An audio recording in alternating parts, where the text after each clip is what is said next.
lawyer because they're Welcome back to another episode of Grizzly True Crime. My name is Gisela K, and today we're going to be watching Chandler Halderson's police interview together. I'm also going to be recapping the case for you. Now, some of you might be wondering why, because we just watched the entire January 2022 trial of Chandler Halderson together.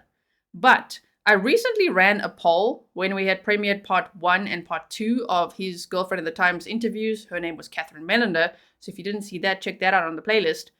And in that poll, I realized that a large percentage of people had either never seen Chandler Halderson's interview or they'd seen it, but not all of it, and they want to see it again.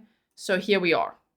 But for those of you who are new to the case, I know that we can't just dive into it without you knowing what this case is about. So what I did was I wrote a script. Yes, look, I have it here with me. Grizzlies that are here with me know I don't usually write scripts, but you know what? I might just get into it. Because if I have something like this to read to you and it's got all the details that I don't want to miss, that I can't just remember everything. I try to remember everything when I'm telling you. But I just had to write some of this down because I don't want anyone that's new to the case to miss any of these crazy details, because this case is absolutely crazy. It does come with a trigger warning. It involves a 23-year-old guy by the name of Chandler Halderson who murdered his parents and dismembered them. And all for what? Really for what? Because his lies were about to be exposed? Because he wanted life insurance money or what? It's completely crazy. So, before we watch the police interview, I'm going to be recapping the case for you. If that's not something you want to see, just skip to the next timestamp and then you can just skip right to the police interview. We're going to watch the squad car ride. If that's boring for you, skip past that too. Go to the police interview. But I would recommend watching the little segment after the police interview, because I'm going to read you a portion of the criminal complaint where Chandler Halderson tells police that he doesn't feel bad for what he did.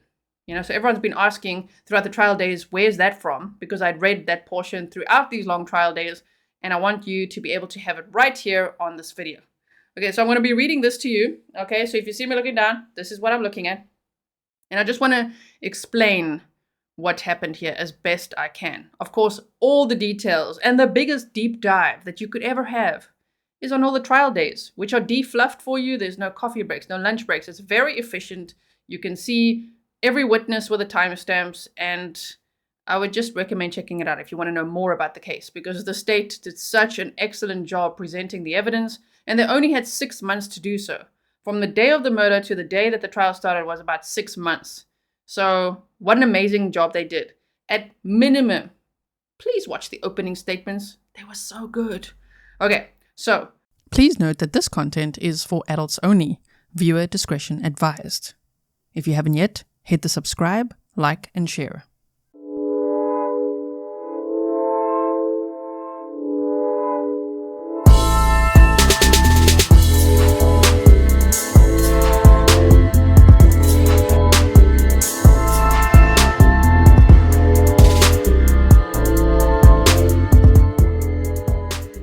"50-year-old Bart Halderson and 53-year-old Krista Halderson were last seen and heard from on July 1st of 2021 in Windsor, Wisconsin.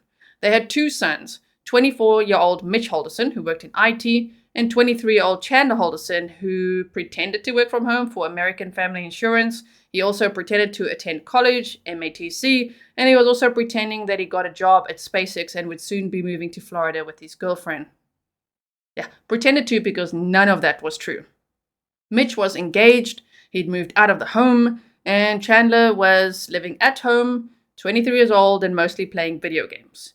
Now remember that this was during the time of the pandemic, so working from home was not unusual. In fact, his dad, Bart, worked from home quite a bit. His mom was a receptionist at a car dealership, so she would go out and work there. But I think it actually helped Chandler pretend even more than usual, because he could just close his room door and then just play video games and create fake email addresses and just pretend that he was, studying from home, working from home, and doing all the things that he said he was doing when he wasn't. Now, in June of 2021, Mitch Halderson was diagnosed with diabetes, and his family gave him, of course, a lot of love and attention. They were very concerned about him. And Chandler didn't like that. He wanted all the attention on him. So the first thing he did was he sent his brother a gift.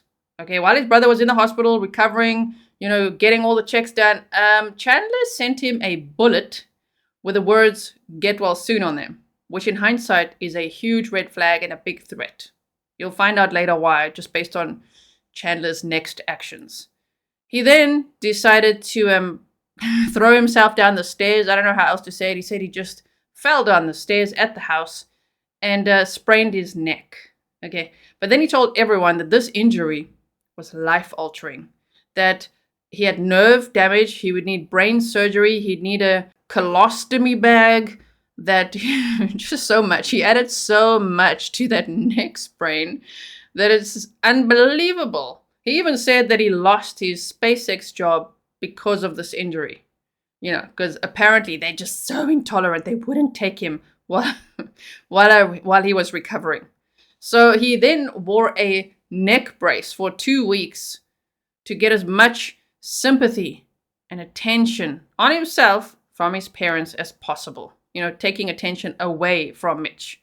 Now, in the meantime, in mid-June, a friend that Chandler had connected with online through online gaming actually drove from Kansas to Wisconsin to visit him. The two of them had connected while this friend, Andrew Smith, was stationed in Germany. He was in the US Army.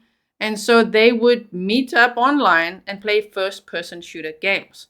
And there, Chandler told him all the lies as well, that he got this job at SpaceX and was studying. All the lies he shared to everyone everywhere. It wasn't just lying to his parents. He lied to everyone, including his girlfriend.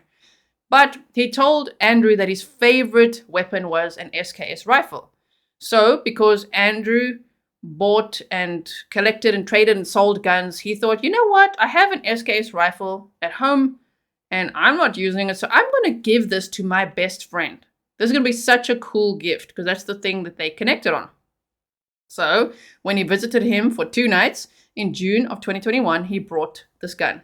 Now, little did he know that Chandler Halderson was so unhinged that just 2 weeks later, he would use that gift to shoot his parents. He shot his dad in the back. They're not quite sure exactly how his mother died because they didn't find much of her. You'll find out why just now. But wow, just 2 weeks later, he killed his parents, supposedly with that gun. They know he shot Bart, his dad, with that gun in the back like the coward he is. Now, ironically, on that day, July 1st of 2021, that's the day that Chandler Halderson murdered his parents. That was also the day that his dad had set up a meeting at 3 p.m. with MATC so that he could now confront the situation, whatever it would be, because he'd found out that Chandler had not actually been attending college. And so he wanted to have this meeting, find out what was going on, and get Chandler back, on the right path. I think he was trying to help him. But at the time when that meeting was supposed to take place, around that time is when Chandler killed his dad. Let me explain that by just rewinding quickly to June 29th of 2021. Because that's part of the explanation for, Chandler's motive, for why he did what he did, which was to avoid being confronted with all of these lies that he was telling to his parents and everyone else. And it was also likely to gain a home, not have to work, and get some life insurance. Because his brother said the life insurance in the event that both his parents passed away would be about $1 million. And I don't know, with Chandler sending that bullet to his brother, was he going to take his brother out as well? I don't know. But I think he was eyeing the life insurance money, the home, not wanting to work ever, and then also not being exposed for the stories that he had sold to everyone. So on that day, June 29th of 2021, Bart Halderson actually called MATC to find out what the hell was going on, because Chandler kept on postponing, his college results. Like, where are the results of all your qualifications? What is happening? Why don't we get any feedback? So he phoned MATC and pretended to be Chandler. And on that call, he actually learned that Chandler had not been attending college for over a year. And he also owed the college $500. Roman Services, this is Omar. How may I help you? Hi. I'm trying to get an appointment scheduled to meet with somebody to mainly just get a copy of a transcript and also a printed copy of a certificate that was earned and other degree verification. Bart Halderson's last recorded words were, "That'll be it then." Now, how Bart found out about this and how that call even happened is because he started going through all the emails that he had received and that Chandler had received, and he started trying to call the people listed with their phone numbers and realized many of those people don't actually work at MATC. Only one did, Omar Job, and he testified at the trial. So maybe you want to check that out as well. But that's the only real person in the emails that Chandler had sent to his dad for over a year. The others, Chandler created from his room. He created like 5 different personas with phone numbers attached to a burner phone that he had in his, in his desk drawer in his room. And so all of that would also be exposed. Chandler making up people who worked at MATC and American Family Insurance. So when Bart found this out, the last recorded words were, "That'll be it then." And then he texted Chandler and said, "I spoke to Omar Job," which I'm sure at that point Chandler's heart just sank and he's like, oh crap, because he would realize, oh man, my dad's onto me. He would have found out now that I haven't actually been going there. And Bart had told him that he had set up a meeting for 3 p.m. on July 1st of 2021. So that impending meeting was probably going round and round in Chandler's mind. And instead of just dealing with it, instead of just telling his dad, well, yes, okay, I didn't do very well in the first term or semester in college and I dropped out and haven't actually been going there, I've been lying. He dealt with that by killing and dismembering his parents. That's quite a leap. That's insane. Now, when he shot his dad in the basement of the home, in the back, and they know that from finding his torso later, he actually took his phone and texted his mother and said, "Dad's phone died. Can you bring me some soda, like when you come home from work, because I have an extra hour of work." Can you imagine that? There was no need to send that text except to maybe say Dad's phone died, because maybe at that point he switched his dad's phone off. But the truth is, Dad died and I'm thirsty. Bring me a soda.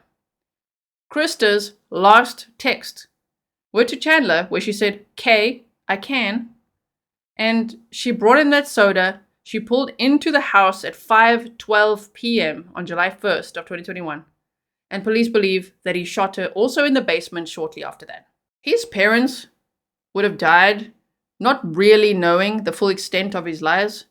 And can you imagine his mother coming home and him luring her to the basement and maybe even seeing her husband deceased in the basement? I mean, that is horrifying. So what Chandler did next is where this case took a massive turn, because that's already bad enough. The story could end there. It's terrible. However, he not only murdered his parents in their beautiful home and totally betrayed their trust, but he then proceeded to dismember them and scatter the remains all over Wisconsin that weekend. And he did that all while keeping up appearances with his girlfriend, with her family, with the neighbors, with his brother, with worried coworkers who were wondering where Krista was, and just telling everyone a huge lie that his parents had gone up to their cabin. They had a cabin up north, which was near Sawyer Lake, and they went there regularly, but usually they would let people know. And Chandler said, no, this was a spontaneous trip. And actually friends picked them up, and that all he knows is that they took liquor, silver bars, tools, and a lot of cash. And he thinks that they went gambling and they're just having the best time there up north at their cabin.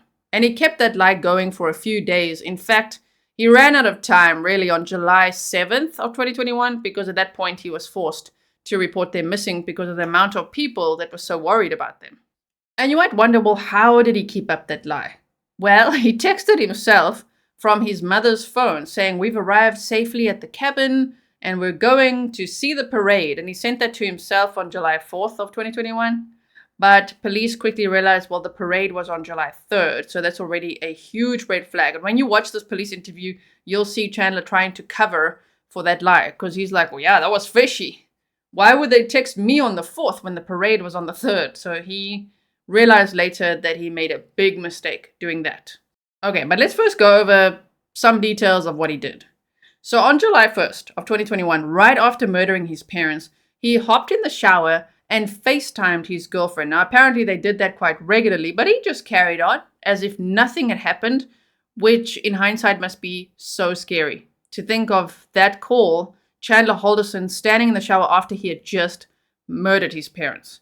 Now, his girlfriend at the time, Catherine Melinda, said that she noticed that he was a little bit tired, but she didn't see anything different or strange about his demeanor. She said that he was joking around with her like he always did, and they were talking about their plans of meeting up for the weekend.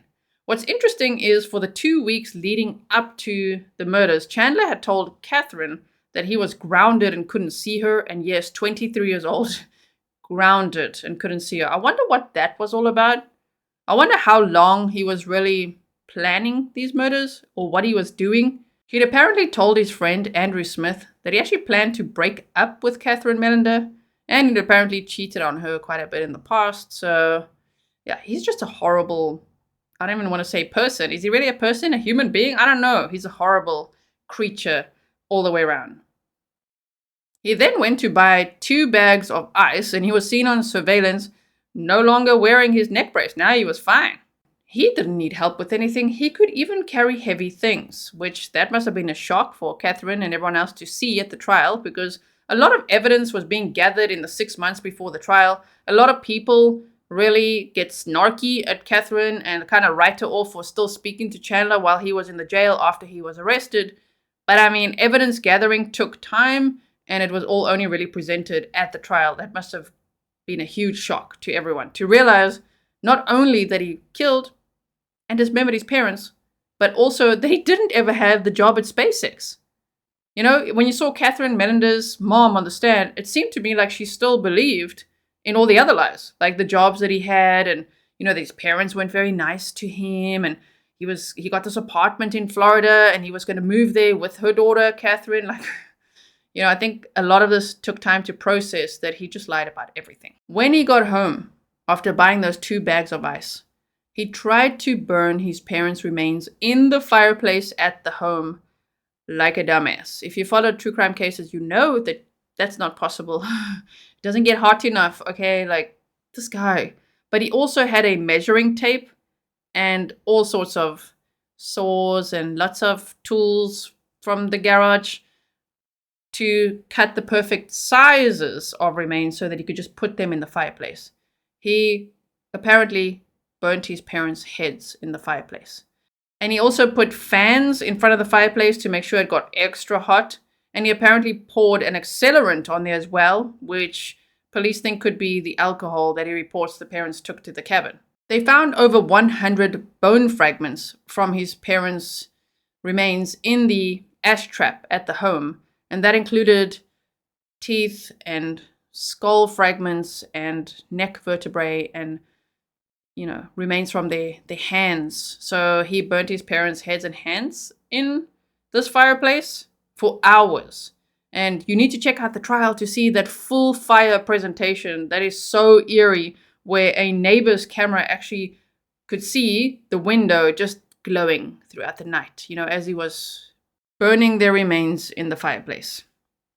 But then he realized that this plan wasn't really going to work. I think the process was too slow. And also one of the glass panes had shattered, which led to the home being filled with smoke. And also, yeah, the remains weren't going to burn the way that he thought that they would.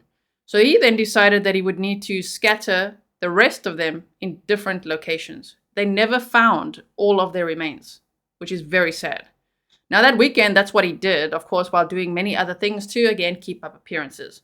On Friday, July 2nd of 2021, he actually invited his girlfriend to come over. He asked her to bring hydrogen peroxide and a Swiffer because he said he'd hurt his toe on this glass, you know, that had broken one of the panes on the fireplace. And he said it's because he was throwing a ball for the dog and the dog had smashed into this glass pane. So shame. He blamed the dog.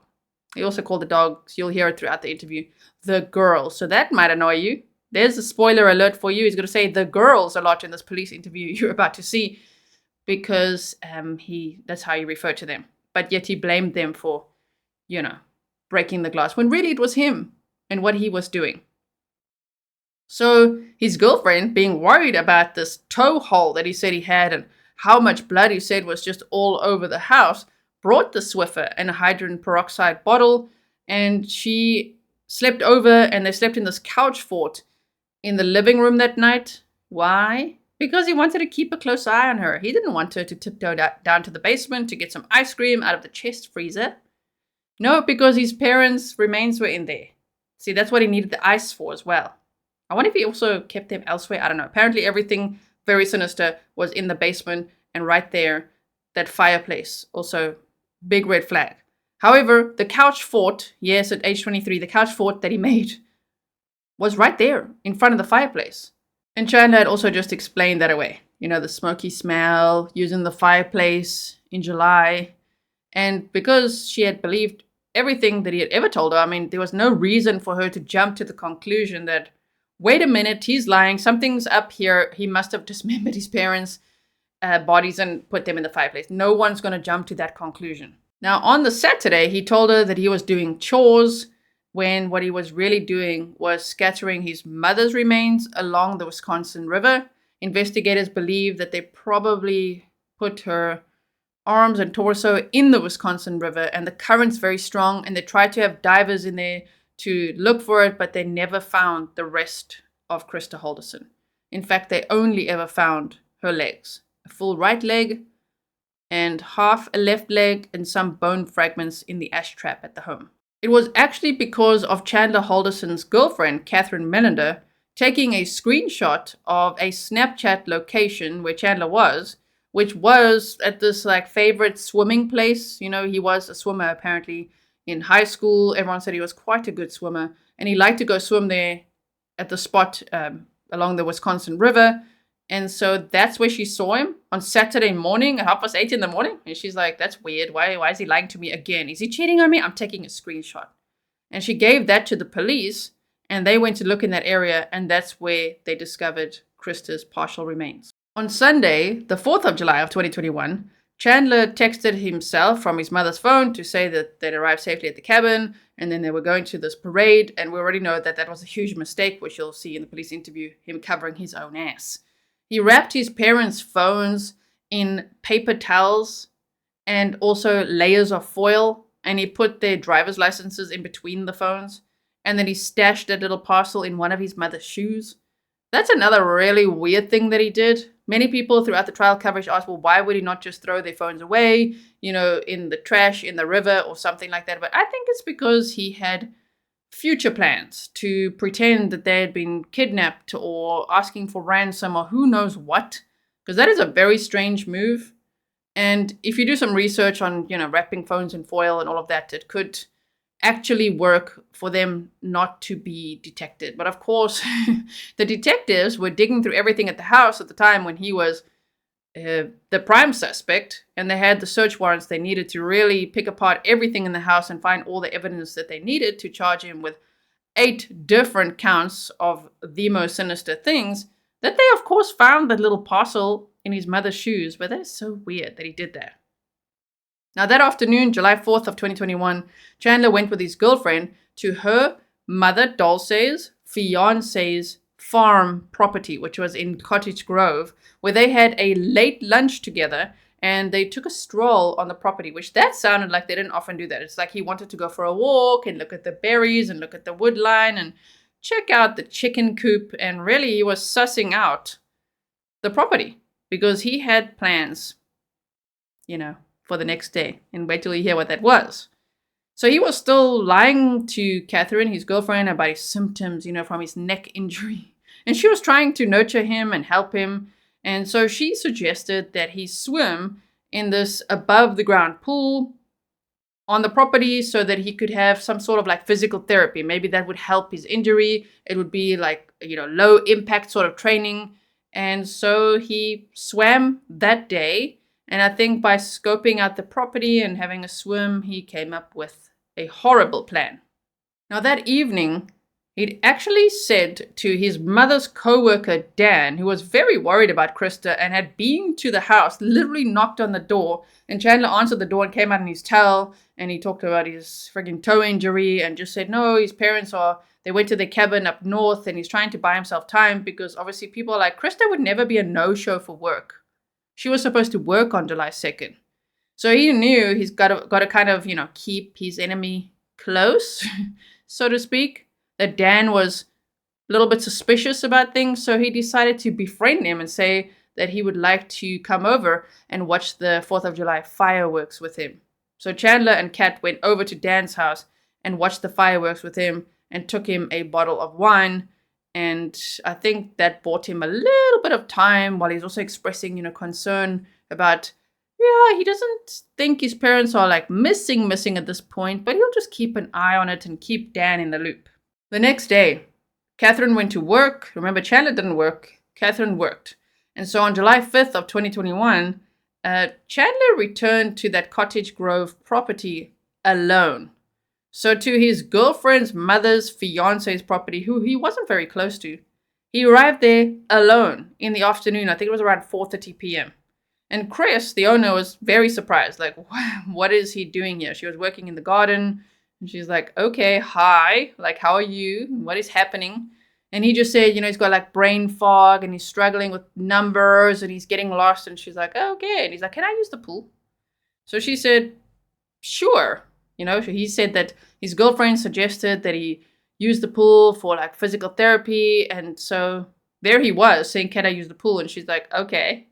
So she let him in and then she let her fiance know. And Dulce was so worried, like, what? Why is he there alone? That she raced over there. Also because she knew that her fiance, the property owner, liked to swim topless and just walk around her property topless. And she was very worried about Chandler seeing that. So she went over there. So now the two ladies are sitting there looking at Chandler being like, what's happening? And so he told them a very big sob story. That his parents weren't very nice to him. That he lost his job at SpaceX. That he had a doctor's appointment earlier that day. And, it was a grim diagnosis. Things were not looking good for him and he just didn't know what to do. So they sat at the table in the house drinking coffee and coming up with a plan to help this poor guy. Meanwhile, he said, while you do that, okay, come up with a plan to save my life, get me out of this mess, because they felt sorry for him, okay? He's like, I'm going to go swim. So they said, okay, cool. He was gone for an hour to an hour and a half is what they estimate. And you will not believe what he did during that time. And after that time, Chris and Dulce were like, what is he doing? He's taking so long. Let's go out there. So they got on a little lawnmower and they went out to the pool. They saw the pool cover was still on. No one was swimming. Like, where the hell was Chandler? And they saw, but his father's vehicle that he arrived in is parked there by the barn. What's he doing there? They went to the vehicle. They couldn't see any sign of Chandler. And they're like, I don't know what he's doing. Who knows if he's like smoking weed in the woods or what he's doing, but surely he'll come out soon. So they went to the pool, took off the cover and got in. And Chris, true to form, she was swimming topless. Then Chandler comes walking out from that general area. He's wearing board shorts and he walks up to the pool and says, can I swim? And Dulce was like really uncomfortable because her fiance was topless, like, oh, and Chris said, I don't mind, I don't care. So Chandler got in the pool. And remember that he was a swimmer. So swimmers normally, if you get in the pool, you're going to get in, even though his neck was a little injured, and just dip your head under or something. But no, he was washing his body. He was washing his arms, washing his chest, washing himself off. It looked like he was having a damn bath in that pool and not really swimming. Now, in hindsight, that's got to haunt them. That is terrible. Because guess what he was really doing?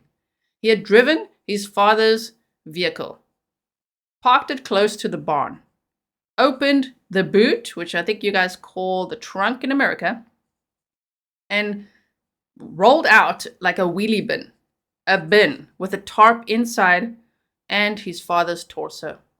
He wheeled that bin into the woods, pulled the tarp out with his dad's torso, moved his dad's torso, covered it with sticks, left the tarp there, left the bin there, probably because he ran out of time or he didn't want them to see him wheeling the bin back to the vehicle. I don't know if he was going to go back for it or what.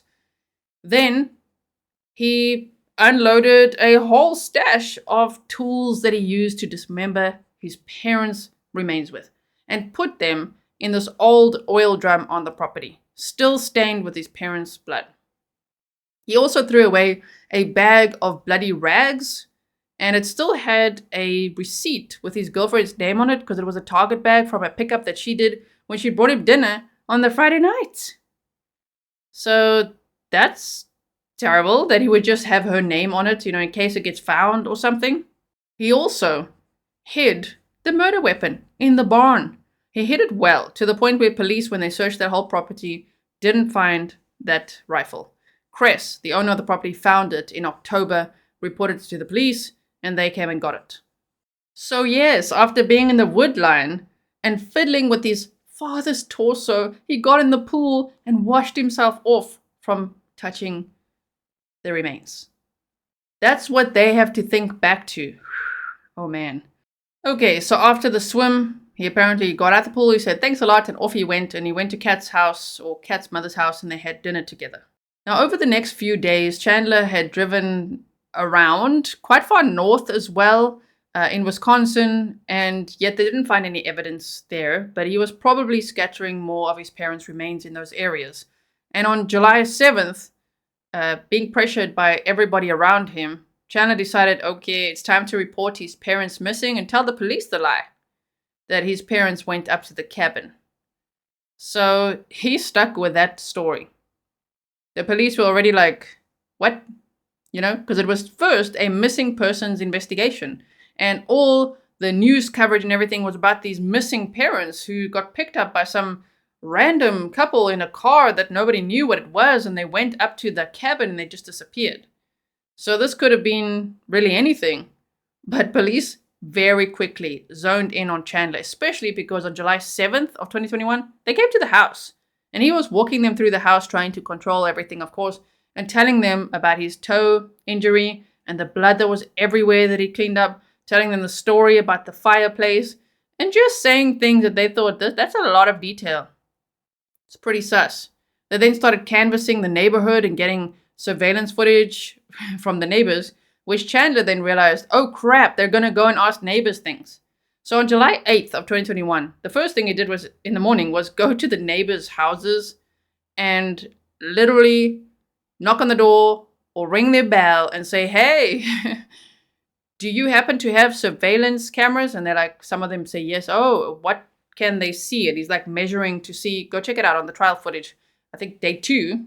Fancy security system. I was wondering if you were able to capture the road or my house. The police actually came and downloaded everything they have. But it's actually my sister's house. Oh, okay. Yeah, so they were here, I think till like 9 o'clock last night and downloaded all the video she's got. So we're hoping that... Yeah, did it capture anything on... We don't know. They just took a copy of everything, and so we're hoping... Wide angle lens. Yeah, and it's all be able to get a car. Yeah, and it's all HD, and then I think there's one... especially in the dark, it looks like it has a little bit of night vision. Yeah, and there's one on the corner of the garage, too. Yeah, he was trying to suss out, oh crap, what could the neighbors' cameras see? So even those interactions, I don't know, it's very sinister to watch that as well.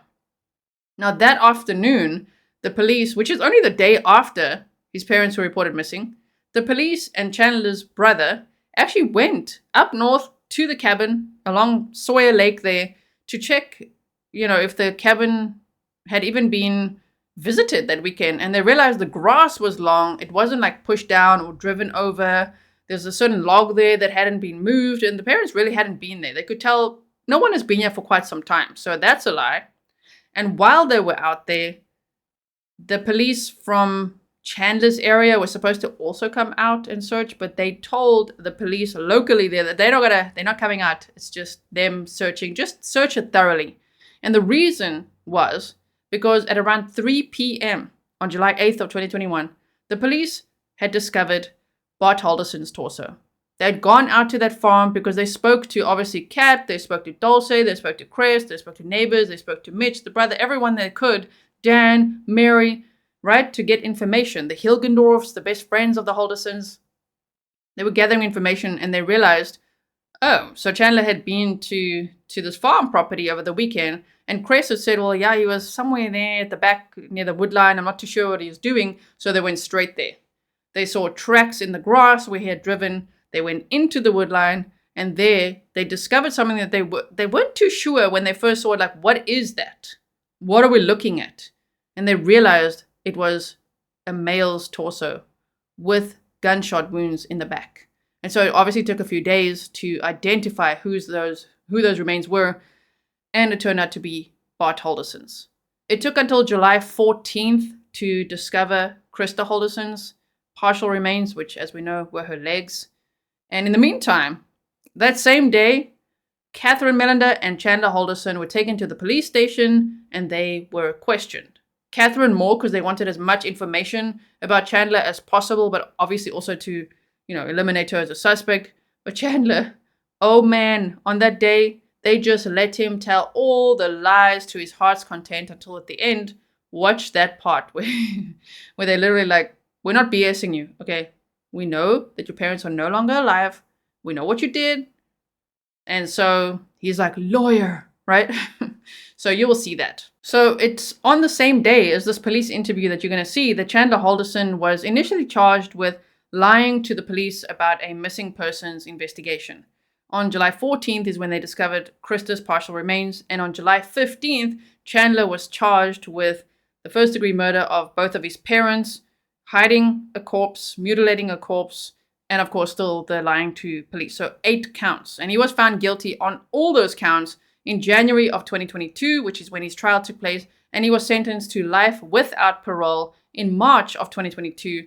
And then he had an appellate attorney, who was going to file an appeal. And that attorney actually filed a no merit report saying there are no grounds for an appeal. So Chandler wrote an 8-page letter to the judge, asking him to look at his case or overturn his conviction or whatever. But that really went nowhere. There are no grounds for an appeal. So Chandler Halderson will be in the Dodge Correctional Institute, where Chris Watts also is, for the rest of his life. Life without parole was his sentence.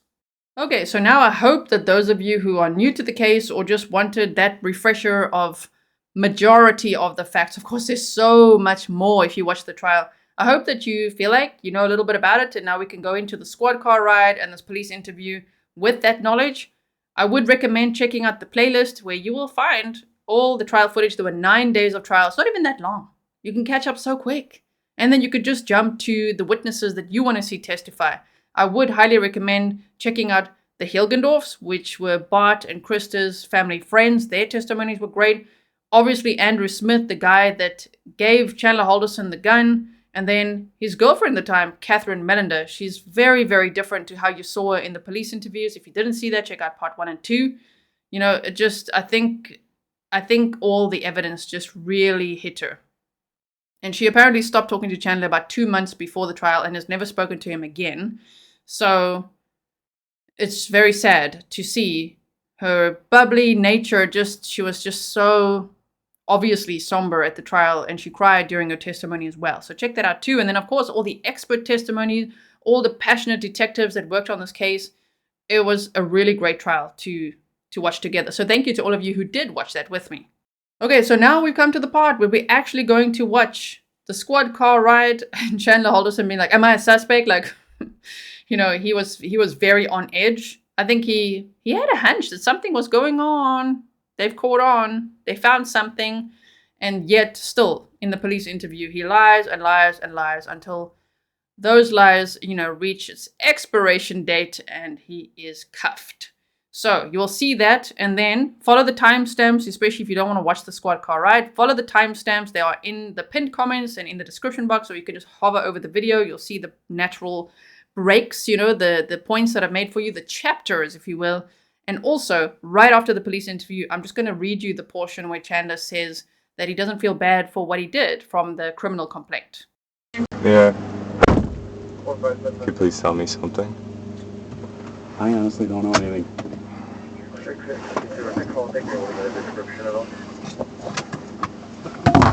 that any?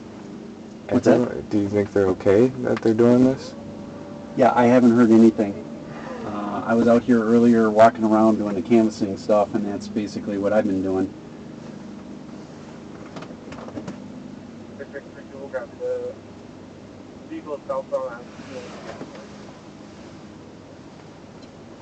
All my cell phone's on your dash. Don't let that slide and hit you when you're driving. Put that. I want to make sure I give that to you when we get there. So.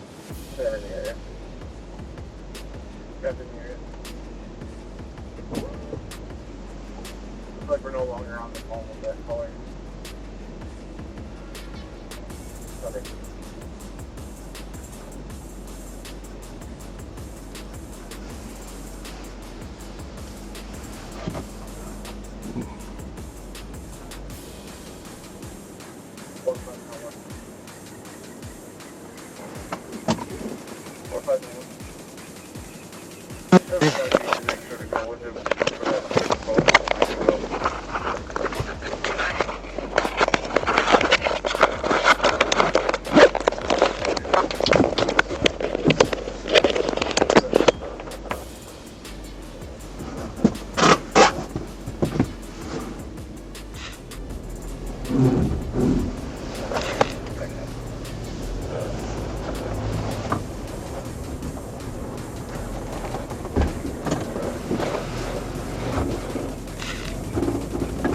What are they up to?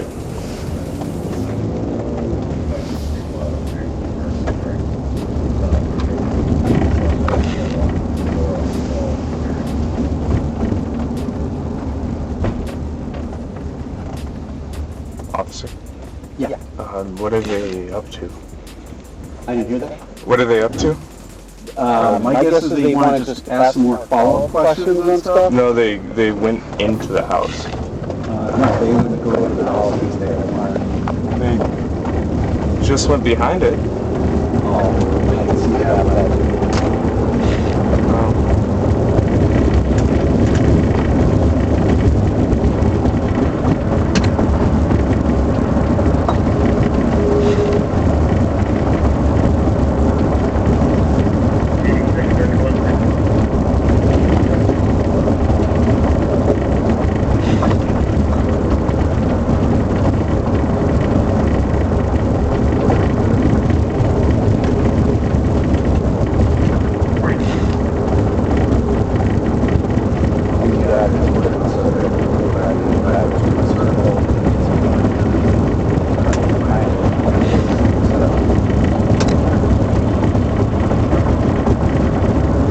Call me a suspect. No, one subject. Yes, Oh. Okay, now I'm confused now. Anytime we give rides to people, we have to let our dispatch know that they're allowed to ride.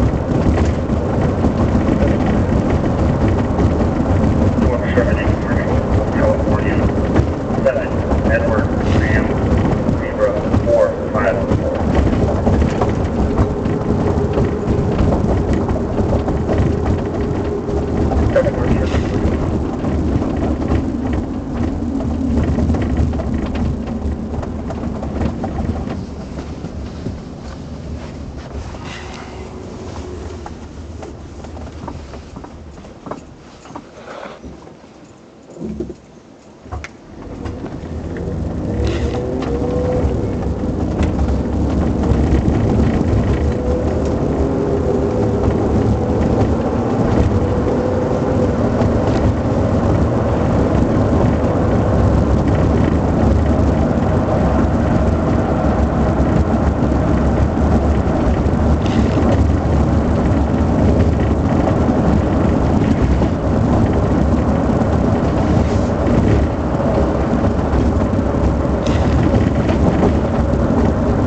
is this station? So you know where the Capitol is? Yes. Downtown Madison. The courthouse? Yeah, it's right next door there. It's called the Public Safety Building. Alright.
Anything new on the radio?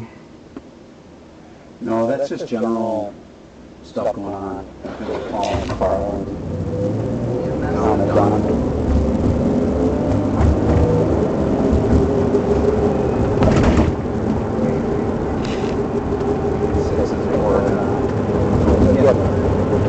All the dispatching around the county.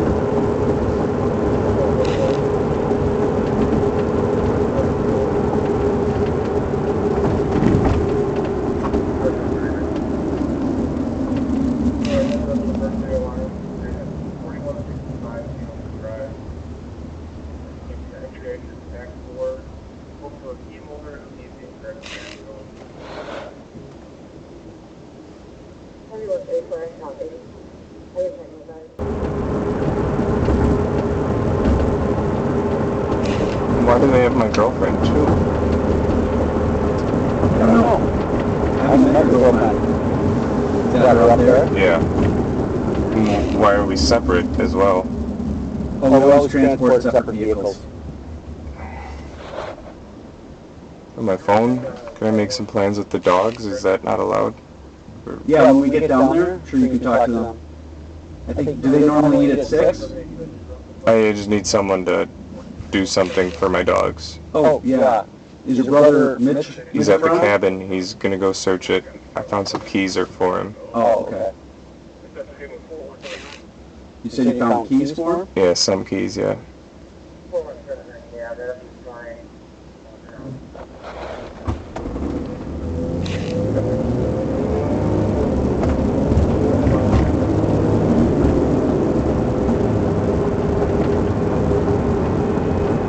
So we should be able to get in there, at least check if the boats are there. But, These people up at the cabin? yeah, we have them in the shed. Is there anything you can tell me that you're allowed to say? Honestly, I don't have the same information as the other detectives. Sometimes they just give us an assignment, and today my assignment was to go and just kind of knock on your neighbors' doors and check with them to see if they'd seen or heard anything. So that's what we've been doing most of the day. It's freaking me out.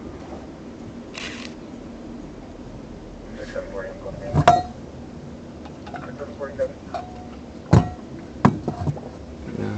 Any neighbors see or hear anything today that you've met with? Most of them said your parents were pretty quiet. But they didn't really know. Did you guys not, you guys weren't real social with a lot of neighbors, or?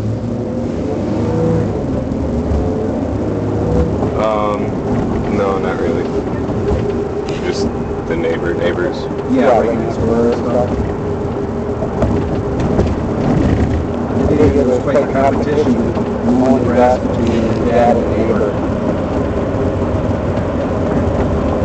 They like to kind of went on each other on how well they kept the grass. Yeah. Hopefully someone can come by and cut the grass.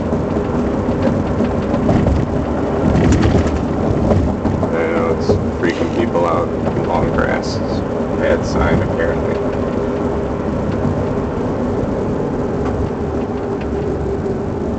Maybe help people notice that, though, huh?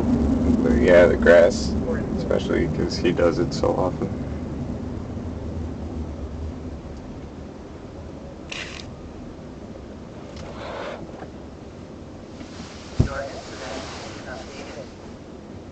What is incident updated? Those are just when calls. That's So when for they you. give people calls, they just say incidents have been updated. But we get a list of everybody like throughout the whole county. Oh, is this a regular thing coming down to the station? Yeah, I think if the detectives have follow-up questions and stuff. Is this actually, because Brian's been on the phone with me all day. Brian? Brian, the guy on the case. Oh. Yeah, I don't know. I didn't know that Brian had been on the phone with you.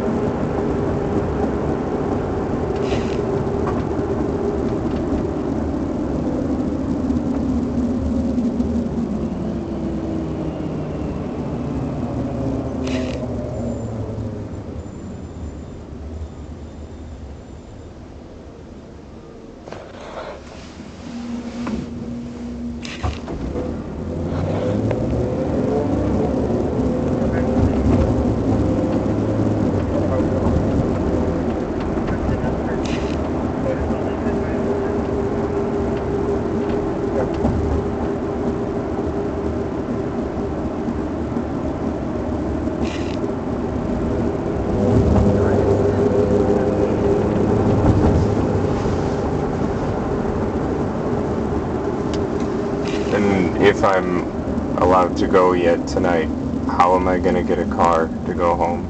I'm guessing they're going to give you a ride back. With my girlfriend? Yeah, I'm guessing they would give you guys both a ride back. And I was hoping the same car at least. Oh, you can talk to them, yeah. What is going on?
Is this it? So around the corner. You know where all that construction is? I did jury duty once by the courthouse. Did you? That How'd that go? was straight as I turned 18. It wasn't good. You actually got called to do jury duty? Yep. Isn't it funny? I know people who are like 50 years old and they've never been called for jury duty, and I know other people who've had it like 5 times. It's, Did you actually get to sit on the case? yeah, Really? it was a bad one. What was it? Multiple sexual assaults of the same child. Ouch. It was a not guilty, unfortunately, but there wasn't any evidence. Substantiated?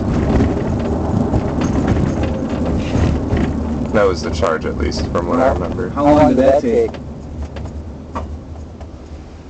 Like how many days were you sitting on it? A week. A week? Yeah. Did you like it? Like, was it a good, like, did you find it an interesting experience? Oh, It was terrible. Just how it was, like, the DA was alright, but the witnesses said some not alright things. In my book, at least.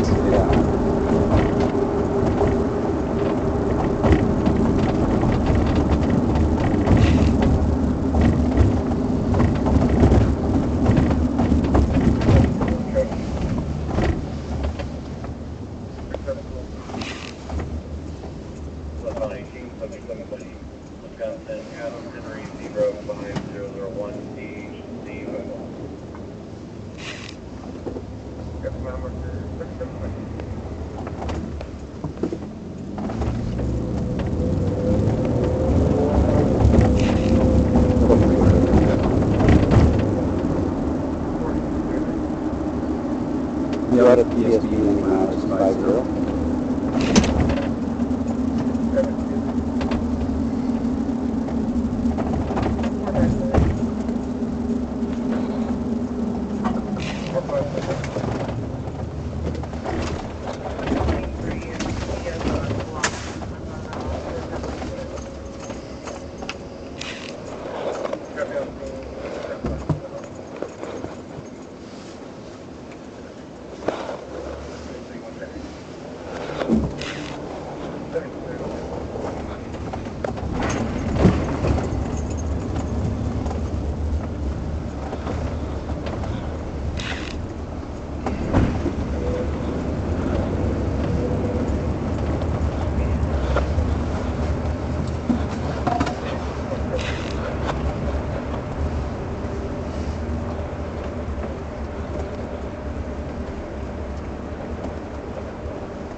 I will call them and let them know you're here.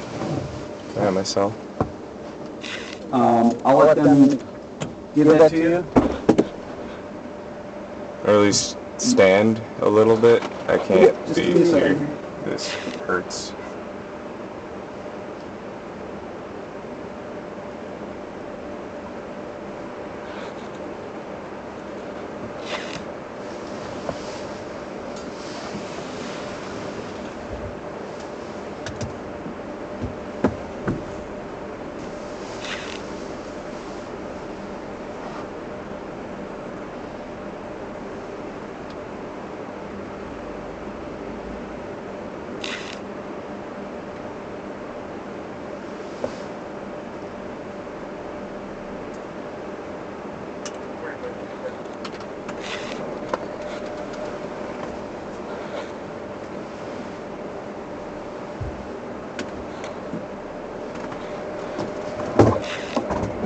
Henderson upstairs.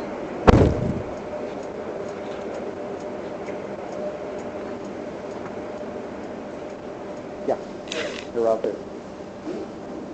You got them out here. That's his phone. That's his phone. If he wants it, I told him I would let you decide on, you know, if you want me to bring him in and walk him upstairs with it.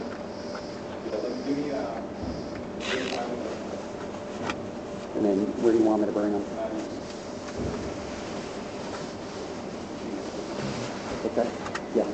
You want him? Yep. You want us to bring them both together, separate? Okay. And then where do you want them? Right out big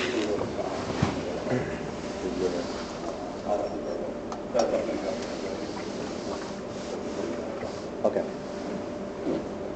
Just give me like 3 minutes.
Okay, we can walk them up.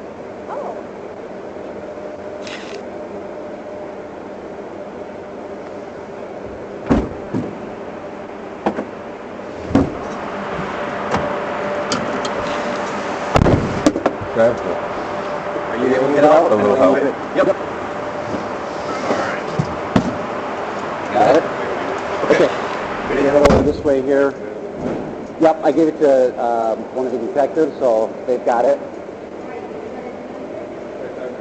Yeah, we're going to take you both up.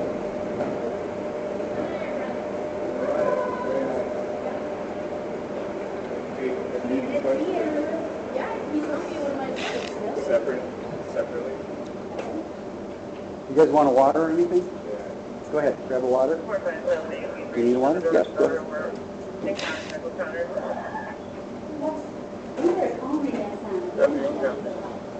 Go ahead and just take here. Yep. Do you know John Bandinger?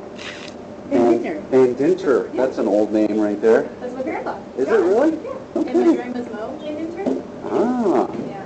So were they here, were they still working when you started? And Luther, yeah. How are you? That wasn't the best. How are you? Good. We should have two Talking there. about my grandpa. Yeah, well, that's right, you told me that. He was he captain? Yeah. He was, And yeah. how you doing? The legs are in the hard time still, but Oh, how are okay. you? All right. Are you just checking on my case? Yeah, I've been talking. Yeah.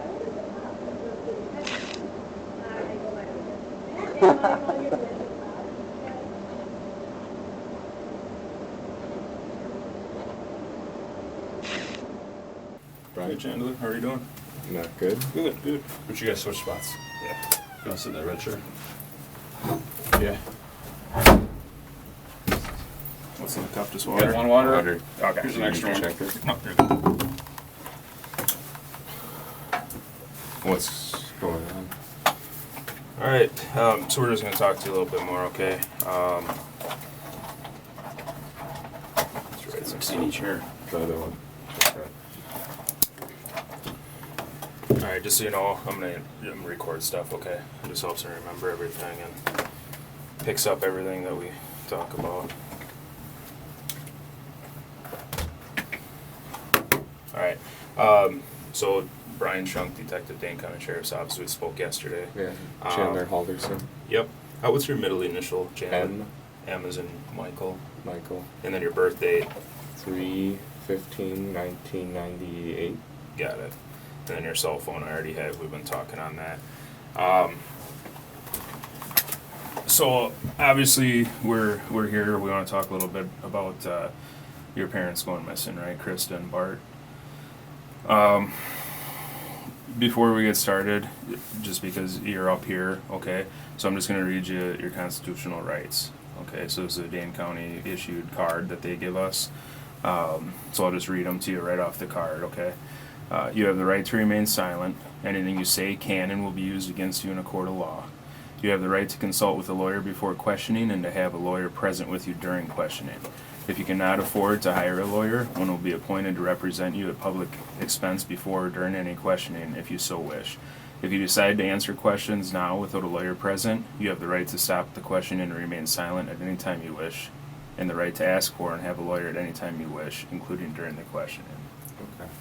Do you understand the rights I just read you? I do. Okay. Realizing that you have these rights, are you now willing to answer questions or make a statement?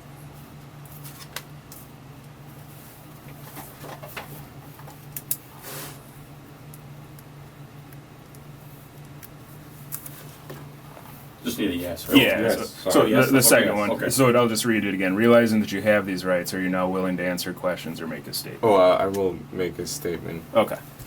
So you understand them? You're Yeah, willing to talk about this? could I have the card so I could read it? I missed some. I'm sorry. I'm I can read still it to having you. a little bit of problems. The third one. All right, I'll read it. We'll just start all over. Yeah. Yeah, we'll just read them all Thank again. you. No big deal. All right. So you have the right to remain silent. Anything you say can and will be used against you in a court of law. You have the right to consult with a lawyer before questioning and to have a lawyer present with you during questioning. If you cannot afford to hire a lawyer, one will be appointed to represent you at public expense before or during any questioning if you so wish. If you decide to answer questions now without a lawyer present, you have the right to stop the questioning and remain silent at any time you wish, and the right to ask for and have a lawyer at any time you wish, including during the questioning. Okay. So then the only 2 questions I asked were, do you understand? Yeah, your I rights? understand, and I am willing to make a statement. Okay, perfect. All right. So like we already said, I talked to you yesterday. So today is July 8th. It's about 5:11 now. We started talking at 5:08. So yesterday, July 7th, I came to your house where you live with your parents, Bart and Krista Halderson. And the reason I was there is you had gone to the Windsor Police Department and reported them missing, right? Yes. Okay. Didn't go to the department. I went to the office break room area. In the same building. I think it's mixed in with the city hall. Okay. But nonetheless, a deputy Yeah. came and Yes. spoke to you. Okay. So you reported your parents missing. We got some information from you yesterday. We've been following leads last night, working today to go through different things, just trying to locate them, right? So I guess if you want to start with, let's just go back to last Wednesday. Wednesday. I was with my dad. What time Wednesday? I remember it. It was kind of a bad day.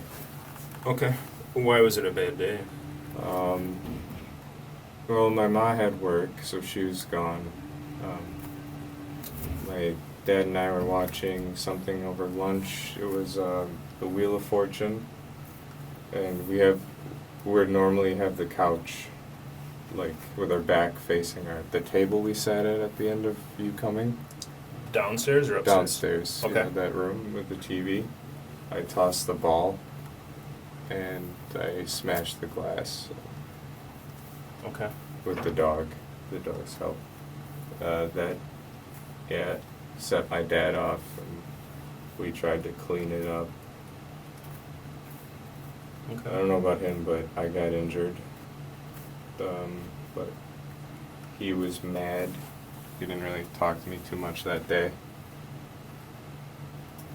My mom got home at 5, I believe. That's her normal, 5:20 to 5:30. What time does she work, 7:30 is when she leaves. I don't know her hours, but I know when she leaves Okay. is 7:30. And then all the way up till 5, and she comes home 5:20, 5:30. Did she come home about 5:20, 5:30 that day? I believe so, yeah. Okay.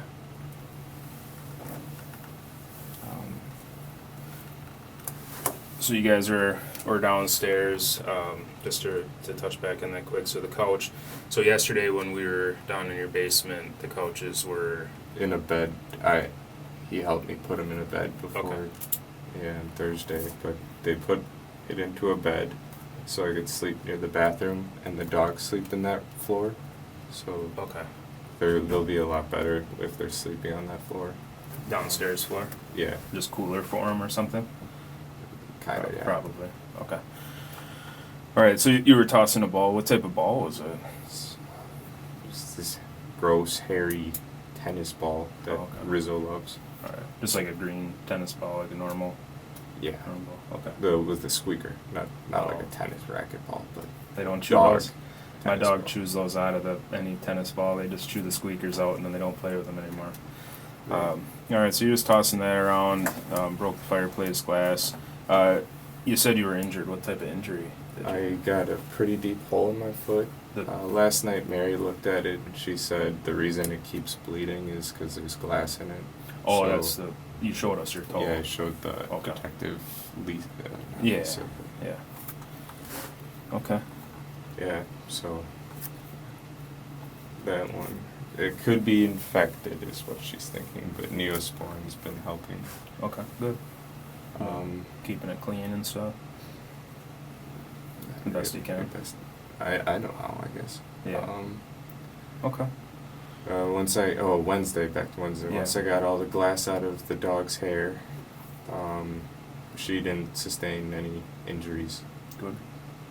Nothing even on her nose. She got it with her shoulder bone, I believe.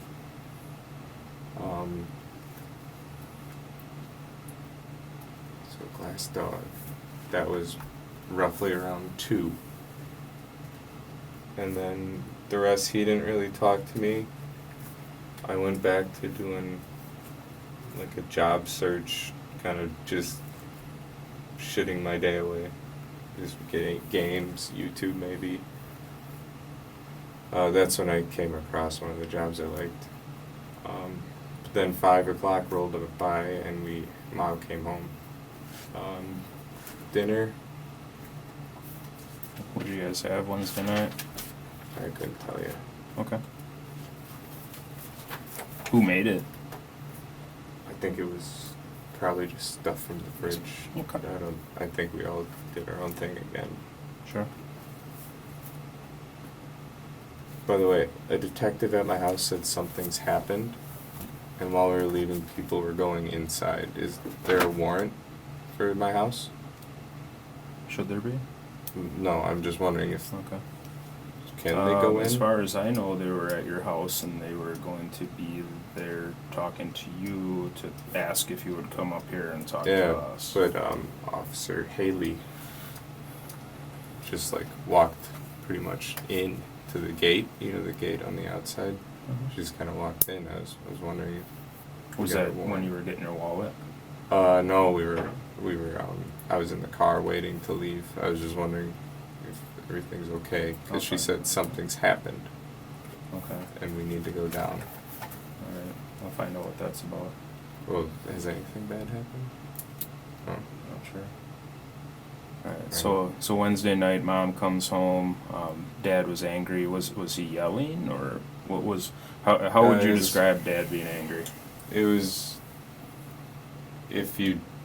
he would yell if you said something to him, I guess. If you talk to him, if you give him his space, he'll be okay. So Wednesday night. Wednesday, if you just give how him his was it that space. night? That's all we did. Just give him his space. He wouldn't yell or do anything. Okay. That's all we had to do. Ma and I went to clean, do some laundry, make our beds, stuff like that. Who's we? Ma and I. Your mom. Okay.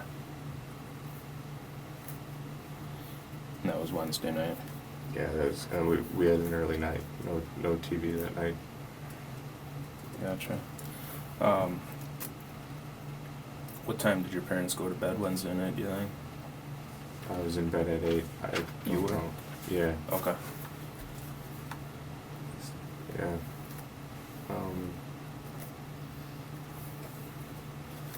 I couldn't tell you when they went to bed. Okay. No worries. And you were downstairs, that's where you've been sleeping, you told me last I night? was in my room Wednesday. Upstairs, okay.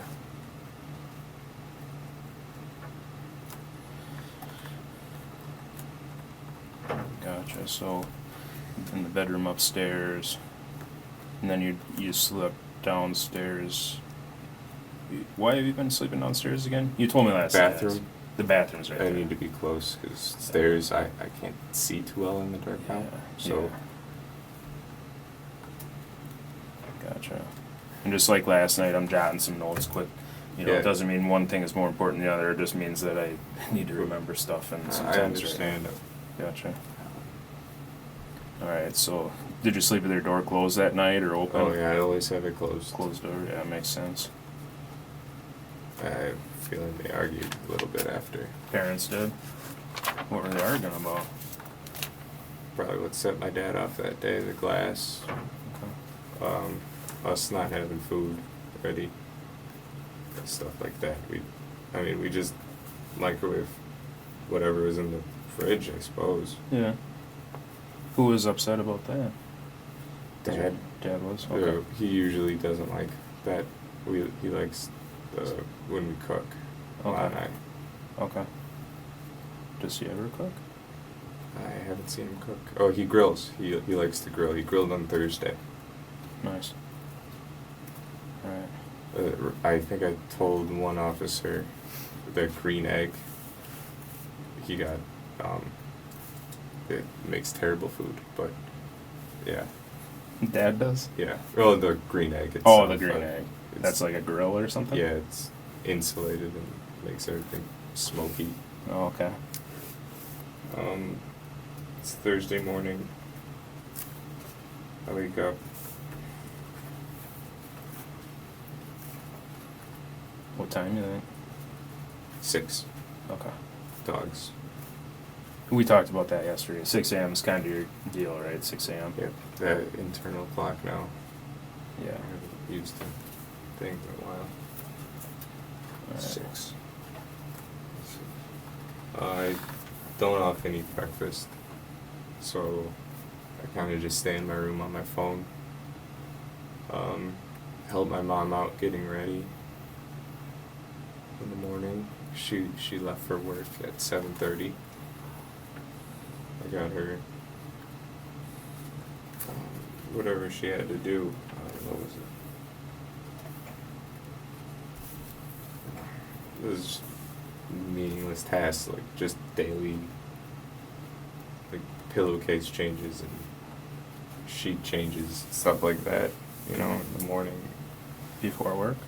Yeah, that's what we always do. Then she's gone. My dad starts the grill around 8:39 In the morning? to get the temperature right. Was he working from home that day, or? Yes. Okay. We ate the grill. Nothing really happened between that. We kind of either were outside with the dogs from the lighting of the grill, him going in taking a couple calls now and then, or emails or something. Mhm. But we just kind of watched the grill and waited to get it set steady at the hamburgers for 350-ish. Okay. Then yeah, we just kind of waited. For the burgers? And then we ate noon 30.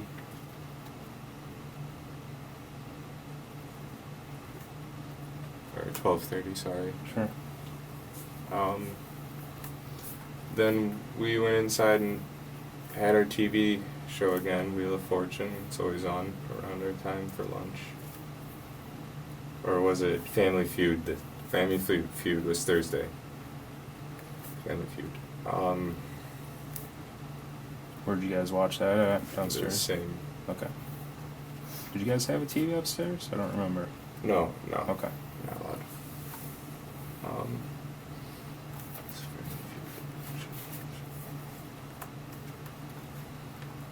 Sorry, I'm really trying No, with the memory. That's fine. Then, yeah, we went to go do our own things. I went back to a little bit more job searching. This time I branched into DeForest instead of just Windsor Mhm. looking. He went back to work. We planned on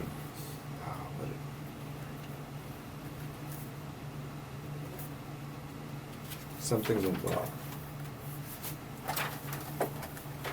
Oh, we were.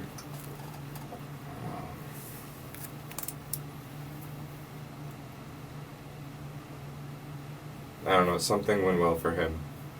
So that's all. Then we were hanging out again. My mom texts.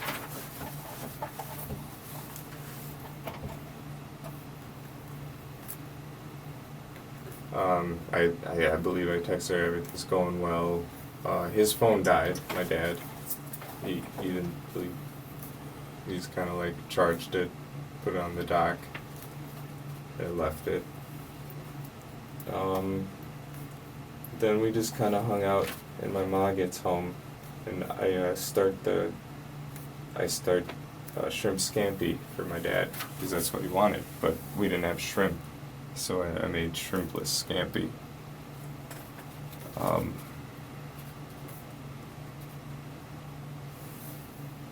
That's where they told me while we were eating it, they were gonna go with their friends, and I was like, oh, cool.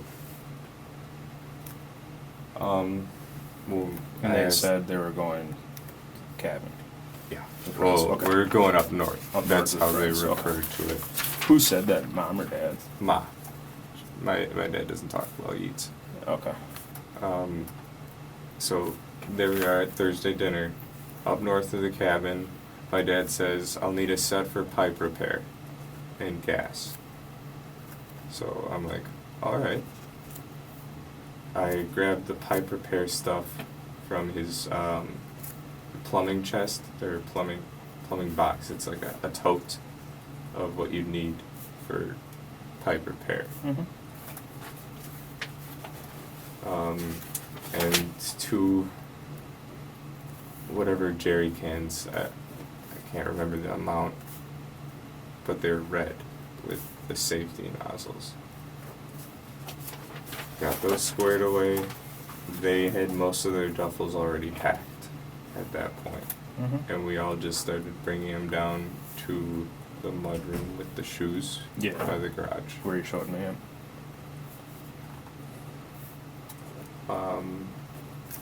After that, we watched what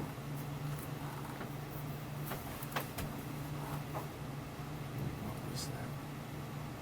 There's a Netflix original, 7 Underground, the thrill-seeking, it's like they fake their deaths and they fly airplanes and they like fight at the evil of the world by being ghosts. It's pretty cool. I don't think I've seen that one yet. Who was watching that? The 3 of us. All 3 of you? Okay. All 3. And that put it at 9. They had their drinks. Went to my computer. My computer was at that black table we sat at. Sure. We saw that stuff. Played a video game called Tarkov till midnight. Well, after midnight, maybe even. Kind of lose track of time. And my parents by then were asleep. And got their teeth brushed and everything.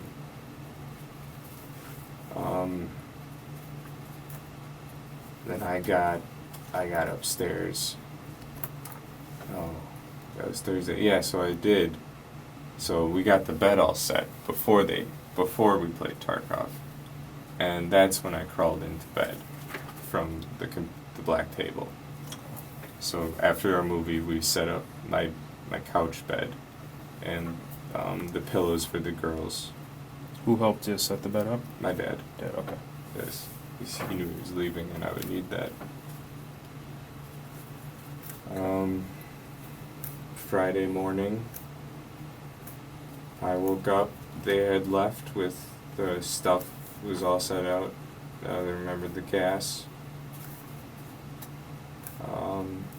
I found the folding chairs that they wanted to bring, but they never brought them. I'm assuming they couldn't fit them. They're big.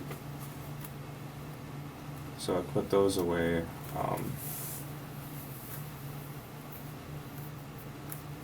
That was Friday morning. I go upstairs, feed the dogs. It was around 6-ish, not 6:15 when I woke up. I was a little late that day. 6:15 Friday, okay. That's just when I looked at my phone. Mm-hmm. Dogs.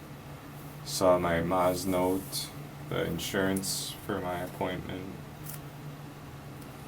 I just ate whatever's on the counter. I think it was cornbread.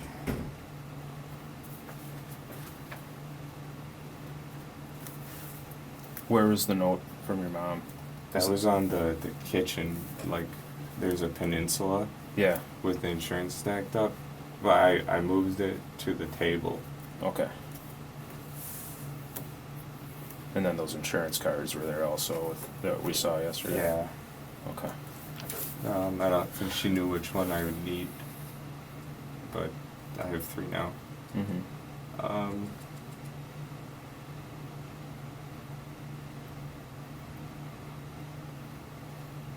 Okay. Friday. Yep. so No, it was I Friday hung morning. out with Kat Friday night, I believe. What'd you do Friday during the day? Oh yeah, let's work backwards.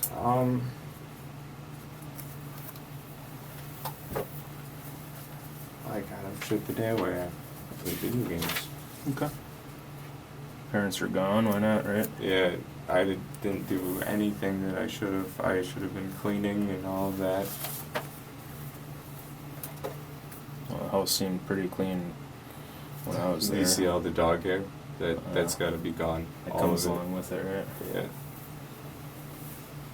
Alright, so Friday during the day, just played video games, kind of.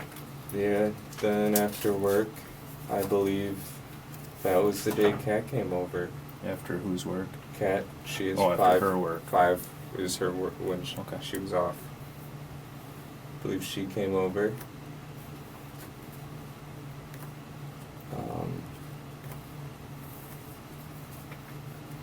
So she gets done around 5. Because Okay. the cat came at 5, you say? Did you say? I don't think she went straight here after. I Let's not make believe sure she her came drive over. It could have been later, like 6, maybe give her time for like Oh. getting clothes.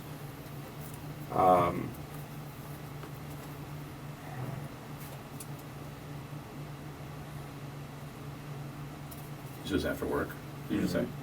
Where does Yeah. she work at? She works downtown Middleton Oh, as okay. a farm tech. Okay. She, I believe she stayed with me on that couch that night. So she spent the night over. Yeah.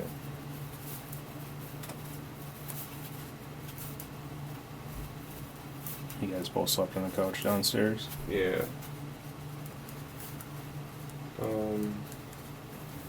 What'd you do before you Wait, went to bed? that was Friday night. That might have been my own night. I might be wrong. I'm wrong. Okay. I think I spent that night alone. I just kind of gamed online with some of my friends. Oh, I said Saturday night. I'm so sorry, guys. Yeah, no worries, man. So, one night, I gamed alone all night. One night, Kat spent the night on the couch. Oh, and Sunday, she spent the night in my bed with me. She helped me out upstairs. Sunday night. Sunday night, I know that because she didn't want to spend another night on the couch bed. She didn't like it. And she went to work on Monday morning. So that was my bed night. We, backtracking, one night she spent on the couch with me, with like the couch bed we've made. Mm-hmm. But one night I gamed all night, or all day and night, pretty much. And I'm pretty sure that was Friday night. And let's go with Saturday was my night alone. Okay. So Friday, we believe she came over, Yes. and then Saturday was the game night. Yes. So backtracking to Friday, when she came by, we actually we just there's this movie or TV series on Netflix. We watched pretty much the entirety of that into the morning. It was a apocalypse show. Okay. I don't know the name. What time do you guys think you went to bed? We stayed up well until 10, I would say. PM? Yeah, Okay. you gotta be at least.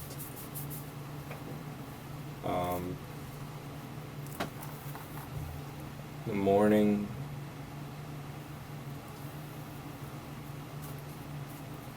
Saturday, we didn't do much. She left. This is when I'm really starting to notice my legs. Okay. I'm kind of having the anxiety and all of that, and like getting a little frustrated with myself and all of that. Like it wasn't too bad until like last week Tuesday when I started noticing it, and Saturday was like the peak, and it's kind of stayed out like this. Okay. Peak anxiety And this kind of like set me like to ask for some space, and I just kind of gained Saturday. Couldn't tell you when I went to bed. I think I might have even stayed up till 2. That, yeah.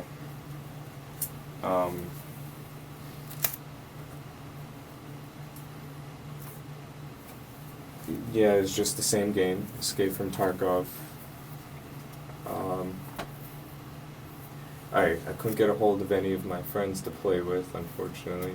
I played like some here and there from Discord, but none would like stick around for that late in the night. Sure. Then we get to Sunday. It's the 4th. In the morning, I'm a little worried about my family. I think I called my mom. Oh, throughout I've called, I don't know the times though. Throughout the weekend, I mean. But I called my mom, I believe, in the morning or along those lines, and I get a text from her. It was a text message, it wasn't even an iMessage, so I assumed. She said White Lake today, so she sent it that day. I couldn't figure out where she was because it was a text. There was no iMessage, so I kind of just like left it at that. They're safe, they're alive. Then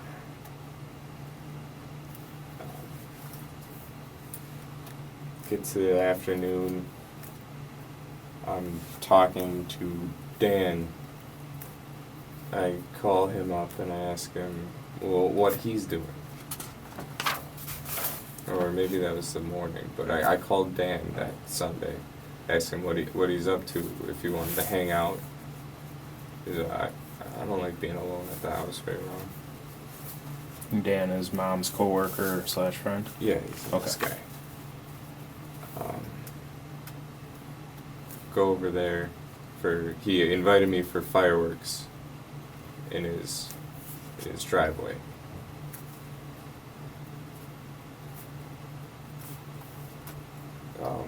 He said, or you said yesterday he lived in DeForest or Windsor, one or the other. Yeah, close. Okay. I could point it at a map. One or the other, I think it was. So, Okay. throughout the day, the dogs, it's just me and the dogs, the fireworks, and the dogs are like running around and into things. I'm trying to keep them okay. All they're doing is knocking stuff over, spilled their water. They haven't eaten. They won't go outside for me. Even on a leash, I couldn't get them out. What was the deal with that? Fireworks. Oh, the fireworks All are day. spooking them so much. Yeah, all Yeah, day. gotcha. So I put them both into the Ford, cranked the TV. Did that seem to help at all with them? Yeah, the loud TV helped. Rizzo doesn't like, or maybe does like, New Girl, the TV show, so we watched that. It's the theme song that gets her, I think. She barks. So we watched that. Izzy fell asleep, so Izzy's the old dog. The older one. So we're at Sunday evening. Kat comes by to help me with the girls. So she wasn't there during the day? No, it was just me and the dogs. She left Sunday morning Okay. from the... No, she left Saturday morning because I spent Saturday by Saturday myself. I see that. And then Sunday, it was just me and the girls till whenever Kat got there. We didn't eat together, I don't think. No, this is Sunday. So I went to Kat's house. On Sunday. I actually, yeah. So that was Sunday morning is when I left the girls. So all of Sunday morning, I had the girls in the fort and we watched New Girl. I went to Kat's house Sunday to eat, but we ended up not eating there. We went to Cress's house. It's Cottage Grove or Cascade? No, Cedarburg. It's a sea town area. Okay. So where is it? Near I've never Cress. Whose house was that? Cress. Oh, Chris. Cress. So Cress is. You've just seen her so- in my phone. Yeah, I saw the calls to her. She That's helps your me out with that- everything. Cat's Mom's girlfriend. mom's girlfriend. Okay. Cat's mom's girlfriend. I try to talk to her as much because she's like, I don't know, wise, and she really helps me with what's going on with me. Because Okay. I've been in a slump, I'd say. Okay. But Alright. So went to Cat's house Sunday to eat. What time do you think you went over there? food at 3:30. That's what they said. So about 3:30 you went over to Cat's? Oh, I was at Kat's well before. I was at there noon. Okay. Noon, let's say. Noon. Where does Cat live? The east side? East side of Madison? Yeah. Okay. You know I'm sure I could look it up, but do you know the road at all or anything? Taffalgar? Or Andrew Lane? Taffalgar? Okay. I'll look it up. That's fine. So you met her Sunday about noon. Yeah. What'd you guys do at her place? Well, she realized my legs, I wouldn't be able to do stuff with them. So her brother, and her brother's date went to a thrift store while she had me sleep. Just, Alright, she so- just put me to bed and they went. And then they get home around 2:30. Kat and I rush back to my house, let the girls out, and we go back straight to the farm. Okay. Were you at the farm before you went to let the dogs out, or? No, we were at Kat's, it's like a Okay. duplex. So Cat's house Sunday around noon. You went to sleep with Cat, her sister, Her brother Cat's brother, and his date. and his date. Okay. Sorry about that. Went to a thrift store. Then we went to Cress's and we ate. After that, James left after dinner, leaving his date with us, and we took a swim. After the swim, we left, went to Kat's house to drop off his date. The date stayed at Kat's house. I think the date, it was a Rose, maybe, is what her name was. Rose. Had you ever met her before? No, this was a Tinder match from her brother, Kat's brother. Okay.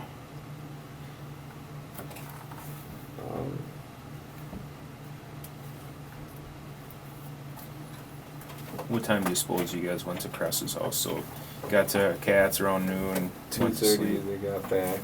Okay. Kat and I went to my house to let the dogs out, then we left. I think we got gas. And then we went to Cress's. So I would say we got to, it was maybe 4 when we got there. We were late for dinner. But it was good because they were still setting up. Where'd you guys get gas at? Do you remember that? One of the quick trips in town. I can't remember. I'm sorry. When you say in town, are we talking DeForest, Sun Prairie? DeForest, it had to be. Okay. I think we got. I'm still not super sure, but I know we were doing something on the way, or we didn't do something. I thought we were gonna do a return, but I'm jumbling it right now, so just have that. We went to my house and back to Cress's. We were late Okay. for dinner. What were you guys driving? Were you in your Cat's red Subaru. Okay. Was she driving or you? She Okay. drives that. Cat's her car. Red Subaru, you said? Yeah, it's at my house right now. Oh, okay. And you rode with her. Yes. Where'd you guys go for a swim?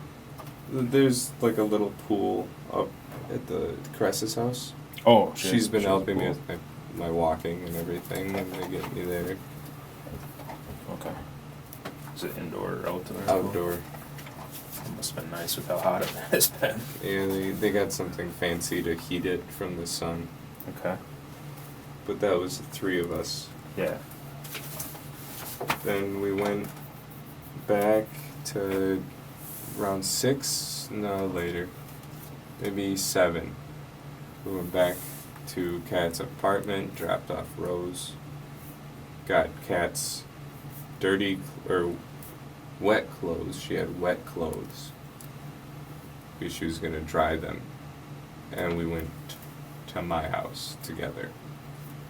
So Rose got dropped off at Cat's. Yeah, the duplex in the east side.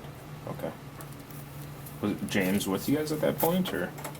No, James left after dinner around 4:35. Okay.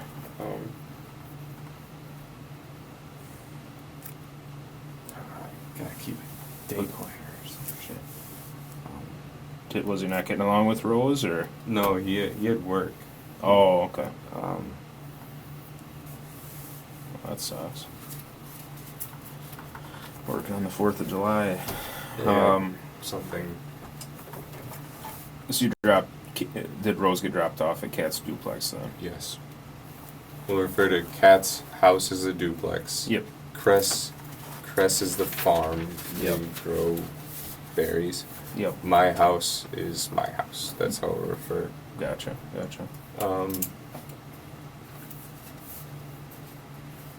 Where are we? Sunday night about 7. Sunday Drop night Rose about off at 7. We Kat's. get Rose dropped off. We get to my house. And then we go to my house in DeForest, Windsor. We feed the girls. We put her clothes that she brought, the wet stuff, in the dryer because that's what she needed to do. We get her clothes dry. That's after we get back, actually. And then we go to dance. Okay. For the fireworks. That he asked us to come by 8:30.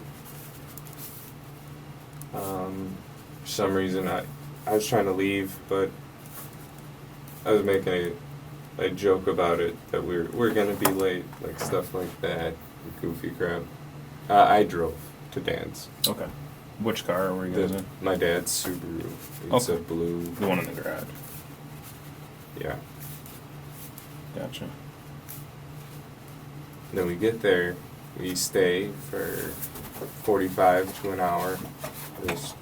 That's how I got the bottle rocket marks. Show me those again. That Oh, the sparks. That's right, you said and you I were think holding them this or was a something. wad or something that flew back. Shot back out of it. Yeah, that one stuck in for a little bit. That's why it's so bad. But these are sparks. Okay. Those are at Dan's house you got those? Dance. At Dan's. I didn't know the stick. You don't hold the stick. The stick flies with it. Oh, sure. I didn't know.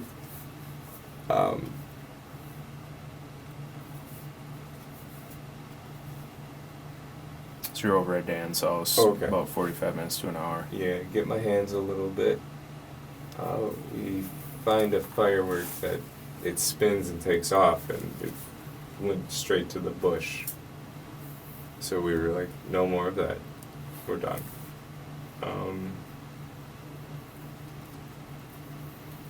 Did it light the bush on fire? No, thankfully it wasn't hot enough for that. Good. After that we cleaned, I gave him a bottle of wine as a thank you for letting us come. Thankfully, I still have a couple bottles at home.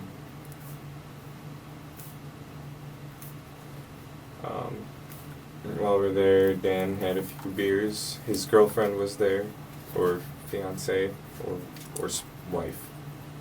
I'm not sure the relationship, but she was there. And her name? Never got her name. Just Dan's girlfriend. She's got purple hair. She's IT at MATC. Like the school's own IT. Okay. Anybody else there? Just the two of us, and then the neighbors watched. One to our left and one across the street. One group. The one across the street had some cooler stuff than I've ever seen a person be able to own, firework-wise. But there we are, and then someone in the distance, kind of closer to our house, launched a mortar, artillery firework, and then I was like, okay, we have to go home for the dogs, so we went, and that was pushing 9:30, 9:45. We got home. We got into the couch fort.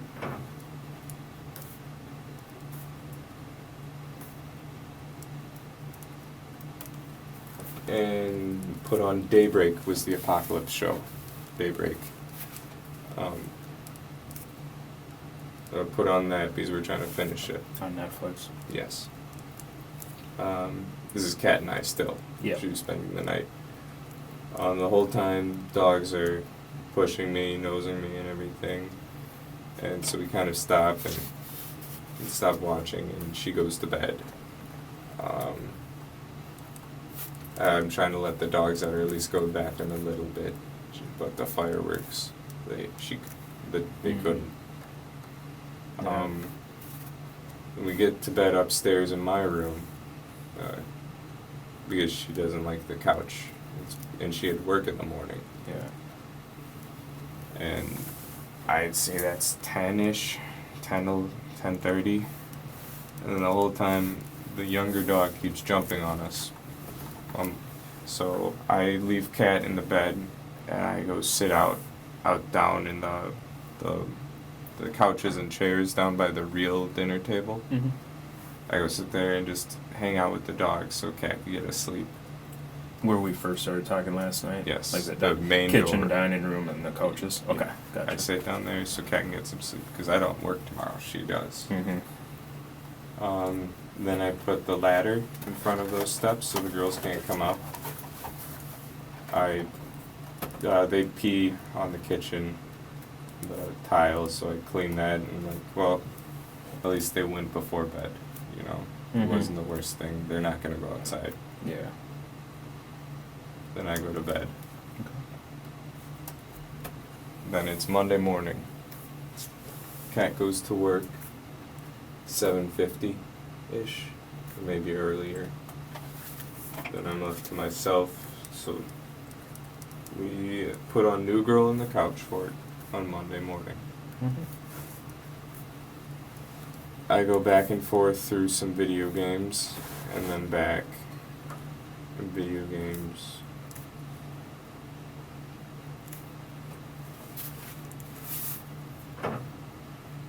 Back, and then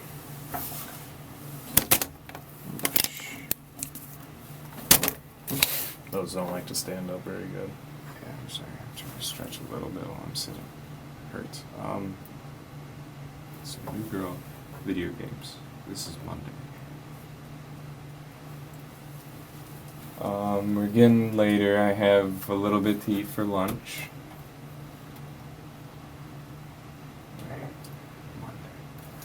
Well, at the end of the day on Monday, I did go, or the afternoon, I did go to the farm to talk to Cress and Kat's mom. I told them what's happening with my health, because I had the appointment at 2. Did you go to the farm before or after? After, the farm? because Okay. I told them what happened to me. Okay. And I told them the legs are probably going to be permanent and the headaches should be fixed after the hemorrhage is cleared a little bit. So now that I'm there, I talked to their mom and Crest together.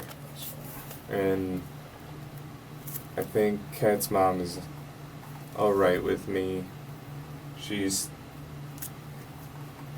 I don't know, she wants me to move into the east side Kat's house. Okay. And start paying rent as an apartment because she doesn't like that I live at home. Does Kat live with their mom or? Kat has an apartment Okay. somewhere. Kat does? Yeah, it's by Mifflin, Okay. the Party Avenue. It's by there. Okay. So I'm there talking to their mom and Cress. Then I go up to have, a breakdown by their shed, and they go swimming. Right by the swimming pool is the shed, so they wanted to watch me, like, break down and all that. So after I noticed they're just watching, I just walk over to them. Describe your breakdown to me. I actually cried. Started kicking grass, just doing the toddler tantrum shit. Then I hopped in the water with them. Okay. So it was too late. I was in the water and I realized Crest didn't have a top. Okay. And that was uncomfortable. But I talked to them more, and that's when she brought up the housing situation, how she doesn't like how my parents are. I guess I don't know. She doesn't know them that well. She's never met them. Okay. Cress was saying that? Kat's mom. Okay. Kat's mom is her first thought right away. Yeah. So they're offering me to get a job, live with them, work for them while I'm working, and pay rent. And that's kind of their deal. I would have like a month free of rent, or a month or two maybe if they're thinking. I could be able to borrow a car from Crest maybe if she's nice. Or not using it, I'd be able to go to work. Did she have a lot of cars or something? No. No? Okay. Just an extra one probably. She stays at the farm. Okay. So if she didn't need it, I could use it Sure. to go to a job or at least interviews. Yeah. Yeah. I was hoping for a job, near where I live so I could bike. That would keep me, Yeah. these going. I don't think they can get worse, but I could keep doing it, Yeah. Yeah. What was I doing? Where are we? Sunday. So you were Swimming. swimming, had a little Okay. breakdown. What were you having a breakdown about? You ever have your legs That's kind right. of? Yeah. No, I haven't. It's just. Just- I don't even know if they're done getting as bad as they can be yet. So Yeah. that's not fun. And I think you were telling me last night it's a symptom of a concussion, right? So Is that right? that's not it. It's a symptom of nerve damage from the hit to my Oh, spine. So it's okay. permanent. Okay, I understand that now better. Yeah.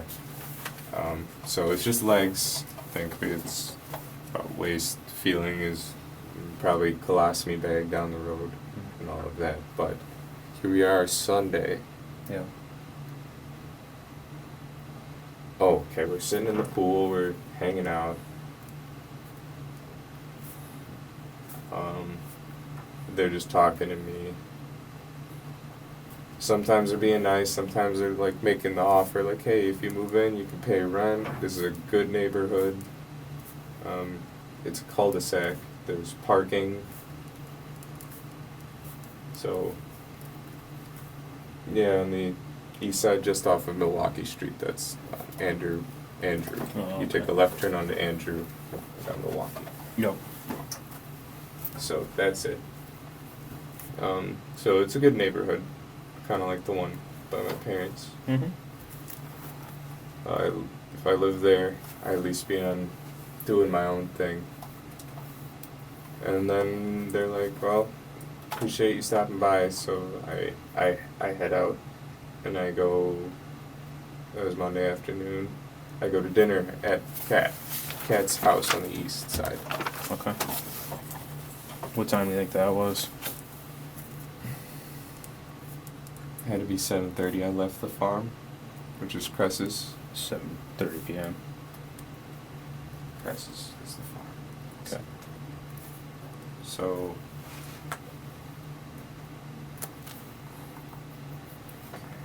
we're at Kat's. And then she's planning on feeding me. This is Monday, correct? Yeah. That's after the farm swim with Cress. I think we just eat and cuddle a little bit. Okay. When I go home, there's the girls, let them out and go to bed because I kind of had a day. Yeah. What time do you think you left her place? I'd Kat's say place? 9. You left about 9. Okay. Um, She didn't come with you? no, I was Okay. alone that night. Okay. Don't really want to drag her away. I think she stayed at her apartment or her house that night, not apartment. Okay. So there we are. Tuesday morning. It was just.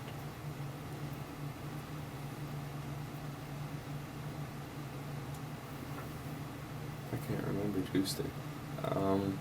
Oh, Dan wakes me up, I believe, with something, or not wakes me up. I did the 6 again with the dogs and the food, but I got back in bed. I don't know if I passed out or zoned out a little bit, but.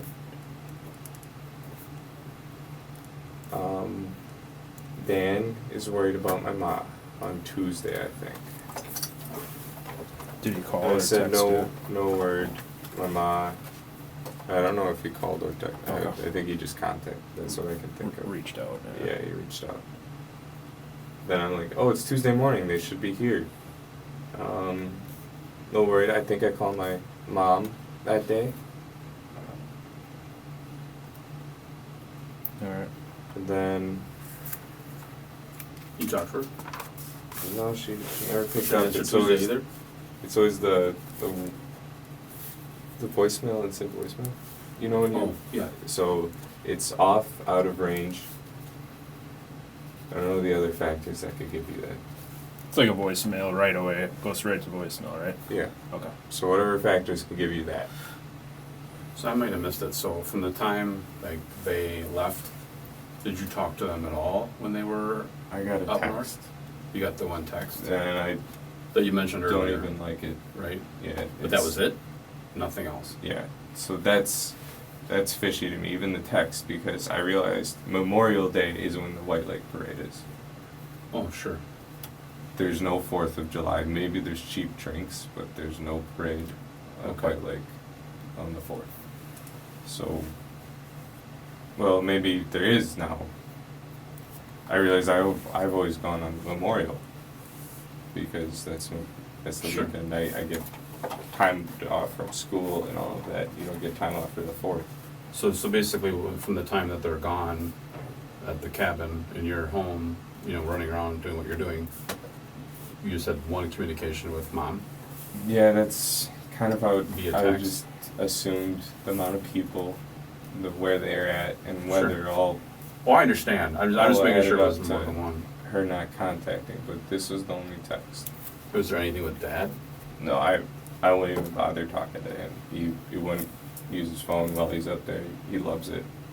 Oh. But you know, Does he keep his phone on him when he's up there? No, it's usually in the car. Oh, okay. My brother and I just text all the time while we're up there. We even set up wire antennas sometimes to make better connection. Sure. Okay. So here we are. Where? Tuesday.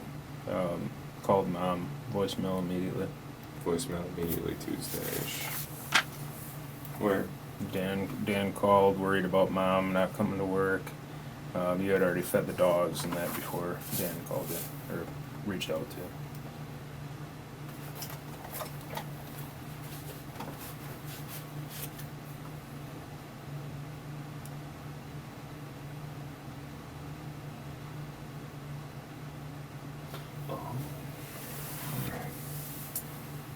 So Tuesday, I'm doing this crap. I got a coffee at a Quick Trip one day. Well, I think that could have been Tuesday morning. Okay. At Quick Trip, I got a coffee, and I used my dad's number at a Quick Trip to get me the free one because it was the Krupa Gold. Yeah. I could have afforded it, but there's a free one and it's Tuesday, or it wasn't Monday. I could have gotten $1 one, but it was full price, I believe, and I grabbed the coffee because it was a free one. He hasn't used it for weeks, so I grabbed that at a Quick Trip. I couldn't tell you which one. I was just driving at that point. When you use it's a rewards card is what they call it, right? Yeah. You just enter his phone number or Type something. it. You type it. Okay.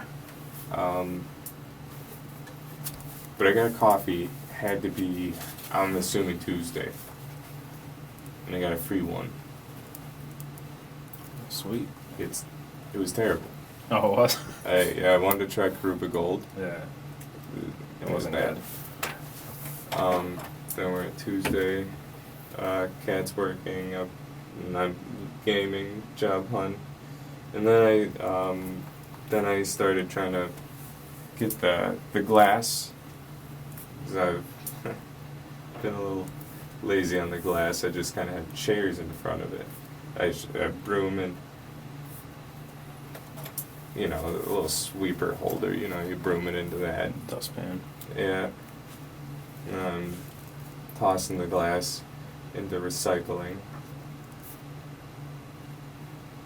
I get most of it. There's a bunch in the cracks of the stone that I'm picking out by hand. I think I didn't injure myself from that, but just yeah.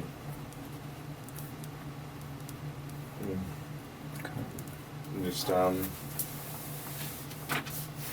my blood was kind of on the floor, so I got the Swiffer I borrowed from Kat, from the foot. I borrowed a Swiffer to mop. I Swiffered the floor, like not the stone, but the floor. And then I got a little bit in the kitchen, and then everywhere kind of I walked, pretty much. The bathroom, the kitchen, and then I couldn't get the carpet, so I still stained that up real crappy. Where was their carpet at? The stairs between basement and kitchen. Carpet. Oh, that's right. Carpet stairs. I tried. I can't get it out. I don't know how to do that, but then all the way up to the laundry room where I found my first aid kit. I just tried to stop all the bleeding, but it wouldn't stop. So. And that blood was all coming from your left foot. Yeah, left foot hole. Left foot hole. Yeah. I mean, are we talking massive amounts of blood, or are we talking, a little bit, like describe? It started as drops until I got to the bathroom. And then I got back to go grab my sock and some of the paper towel. And then I see the glasses in there, so I grab the tweezers and I pull it out, and then it starts squirting out. And I got some, a little bit of the rock. It wasn't that bad of the rock, but I think the worst was that floor, that it kind of like this lid puddles. Mm-hmm. It wasn't good. Are we letting the floor down in the basement? Well, that one, and then I go upstairs to the kitchen, and it's still going, and I'm trying to get my foot in the sink just to slow it down and pinch it maybe. Okay. And then I waddle upstairs to the IFAC, or the first aid kit.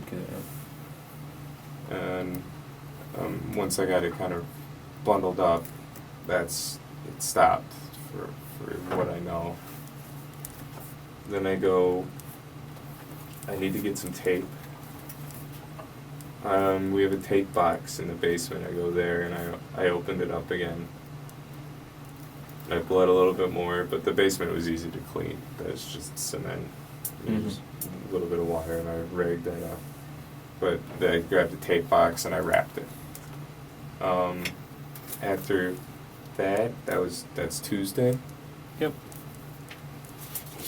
That's Tuesday. Wings. I go to Cats. Oh, okay. We had wings. What time?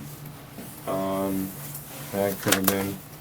I've been doing the BS of first aid and all that. I go to Kat's house with her mom and her brother. That could have been 5 or 6. I couldn't give you the exact. Did you guys pick up the wings and go there, or? No, I drove to Kat's. Okay. Straight there. What'd you drive? The Subaru.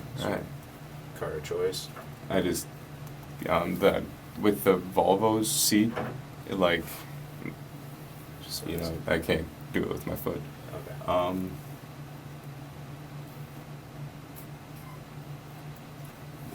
So we're talking about wings. Did you guys go pick up wings, or? Yeah, so we get there, and we're calling around, seeing what's up. James is getting home with Jimmy John's.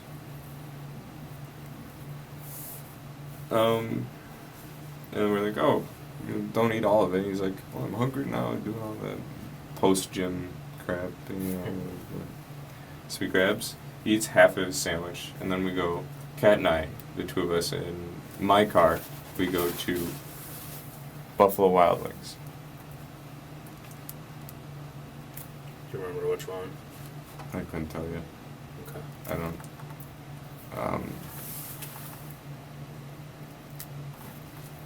It had to be east, right? That's close to yours. It's by a mall. Probably east on them, maybe. It's by a mall. There's a mall. We go in, we get the wings, we go out.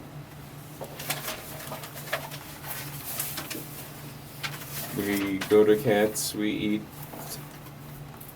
We watched this movie, Pretty in Pink or something. It's about a girl that likes fashion and goes to Harvard. It's, is it on Netflix or is it normal TV? They have everything there. I didn't know. Alright, so you ate the wings at Cats, watch Pretty in Pink. Yeah, it is her mom's choice. But all the four of us we all ate. Okay. And then went upstairs, laid down in her bed for a few minutes. Just letting the food settle, or Yeah. hanging out? Noticed she's kind of fallen asleep. So I'm like, okay, I'm ready to get out of here. And I go home, get the girls all ready for bed, going outside, get them water. What time do you think you made it home? Say 9 at the latest. So girls, food, water, not really food, they've ate before, but water, and played, indoor playtime in the bathroom. Sure. So. Did you guys go to, so you were home alone then? Well, I've been home alone this whole weekend, really, except when Kat comes. Yeah. So Kat didn't come that night. So now we're We're pushing Wednesday, aren't we?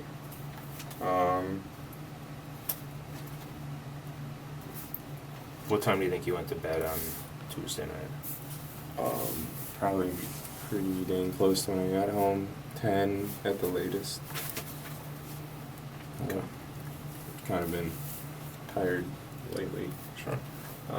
Then in the morning on Sunday?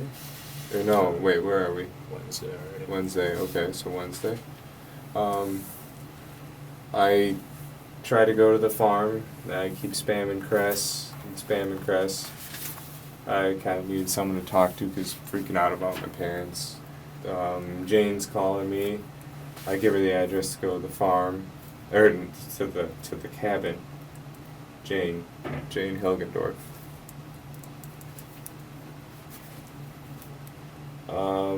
Never picked up from Cress, so I go home. Did you drive over to the farm, or? Yeah. Because she wasn't answering her phone, right? No, I got close, but then I realized I can't just show up. They'd shoot me. They don't know when I drive, or what I look like with a hat on. They got guns over there, or would they actually shoot you? No, I'm just saying. Her dad lives there. He's 90. He got a buck when he was 95 or something. So I know if he didn't know what it was, he could have. Yeah. So he's old. But he can use a gun. That's why I wouldn't do that. Yeah. So Cress's dad lives there too. Yeah. Is it Cress's farm or dad's farm? It's her dad's. He built it. Oh, okay. And then She lives there. She's okay. managing the property because he's in a chair. Yeah, he's old. So then, it's not really a farm. It's a Farmette. hobby farm. Yeah, okay, I gotcha. They I just haven't ever been there. let before. wildflowers grow for the bees. That's pretty much it. And their own berries. But it's then here we are. I turn around and then Jane calls. I get a picture of the property at the cabin. And I see that. So I'm looking at the cabin. And then it doesn't look right. There's a birch tree in front. And I didn't like the look of it because that didn't just sit right with me a little bit. But it looked like tracks were pushed down into the grass a little bit. I don't know, from the picture. And Mike said there was like light tracks, like someone was there. Where was the birch tree at? It looked like it was in the middle of the drive. And sometimes we do that. We find a fallen log and we put it like a double door entrance. Mm-hmm. So you go in from the gate, you park, you move the next, and then you drive it. Yeah, sure. So that's like the only security we can get up there. We have done that before. The grass is overgrown, but that's from the storm and the fallen trees. Mm-hmm. You can't mow there because the flowers.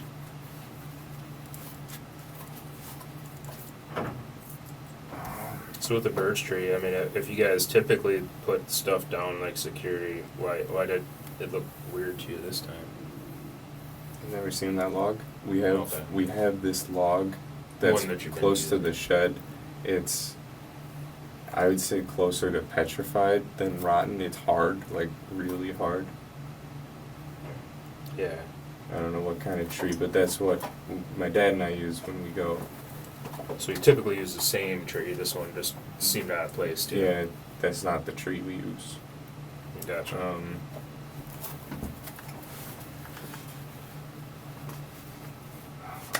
Where are we? Wednesday morning, Jane sends you a picture of the cabin. You see the birch tree, and it looked Alright. right to you. Then I go to police station because I ask her, when should I make a thing? I'm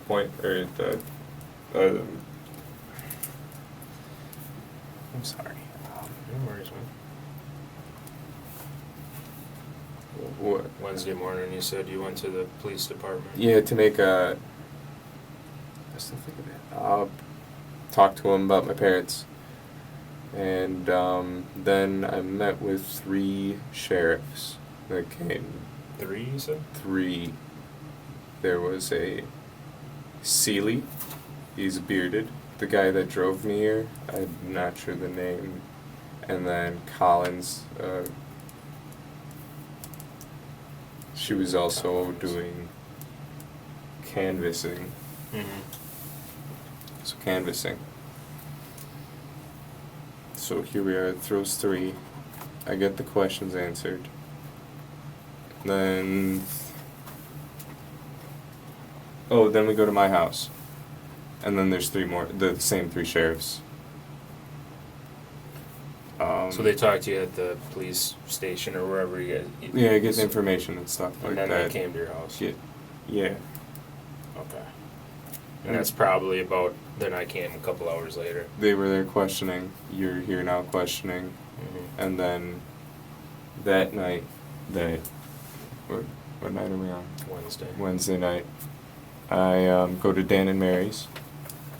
Wednesday night. Wednesday night. What time do you think? They feed me, I had probably 7:30. And you said you went to... Dan and Mary Sesto and Dan Somethingovich. So Mary Sesto's house? Mary Sesto's house. It's on the same road. As pretty yours? much. Yeah. Okay. It just up the Around curves. the corner.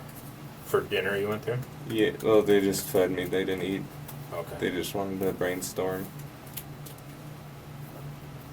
Any good ideas come out of it? No. Okay. So you said you We went... only could think of Dan, and Dan's been here. Yeah.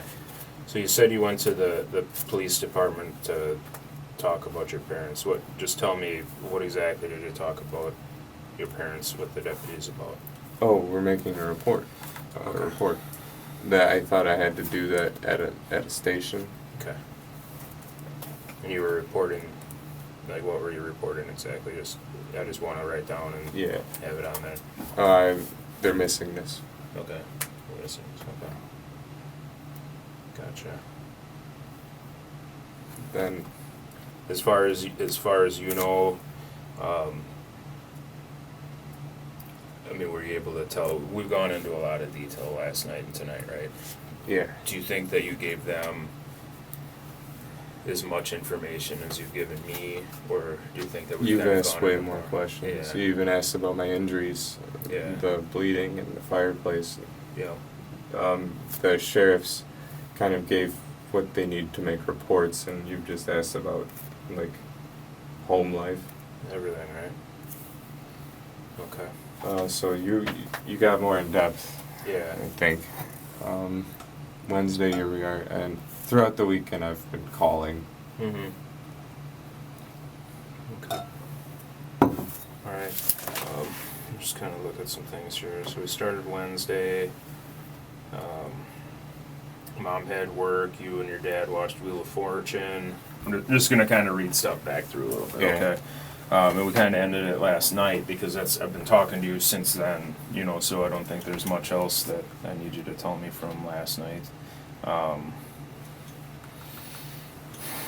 So watching Wheel of Fortune, you're on the couch, couch with the back to the table downstairs, and tossing the ball around for the dog and broke the glass fireplace. Your foot gets hurt, Dad gets mad. Right? Yeah. Mom left for work in the morning, comes home later on.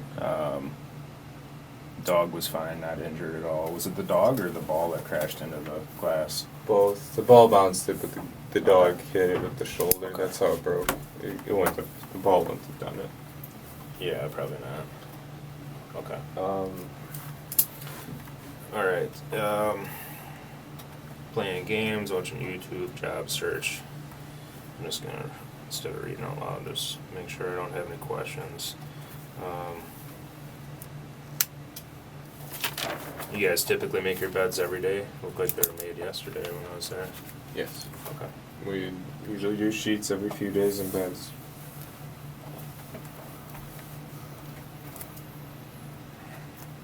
You change the sheets every day? Every few. Yeah. They get changed. I was gonna say, that's in the motivated. pillowcases. Or the dog hair, it's kind of hard to sleep. Yeah, they probably do have some pretty long hair. The heat they shed. But you're talking. No, Sorry. that's fine. I get it. I got a dog. He sheds too, but you got 2 of them. You know. All right.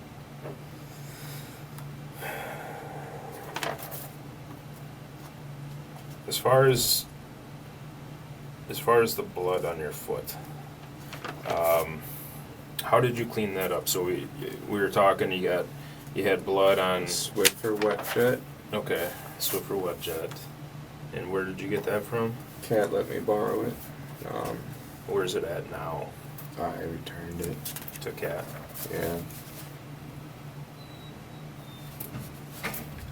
Okay. That's fine. I don't know where it's at now. I just brought it back. And gave it back to her. Did you use anything else? Hydrogen peroxide for the tiles and the hard floors. Just the big globs needed a little bit. Hydrogen peroxide. Did that seem to help get rid of the blood? Well, it hurt my foot, that stuff. But it didn't really help. Okay. It kind of just made a mess. And when you say only on tiles, I'm trying to remember your house. I couldn't do carpet with it. It would Yeah. ruin the carpet, right? It would. I think so. Tiles, are we talking kitchen? Because downstairs Yeah. is just like cement. Well, when I had some blood on the basement, I used the peroxide. Okay. Basement floor and tiles in the kitchen? Yeah. Okay. Yeah, I peroxided. It wasn't as much. Like, there weren't, like, this size pools in the kitchen. Okay. I was pinching it pretty dang hard, but which was also cutting deeper because I had Yeah. another, or might still have another piece of glass. Is So- that the biggest pool that you saw? Was something? This was downstairs. This was kind of on the stone, close to the glass, and then there was one right at the base, kind of where the chairs I put. Okay. Like a good, like 2-3 inch diameter. 2-3 inch diameter. Okay. More than that.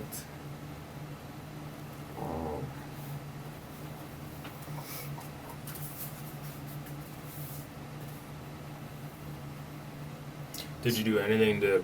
So I wrote down on Tuesday that you tried getting the glass cleaned up in the basement.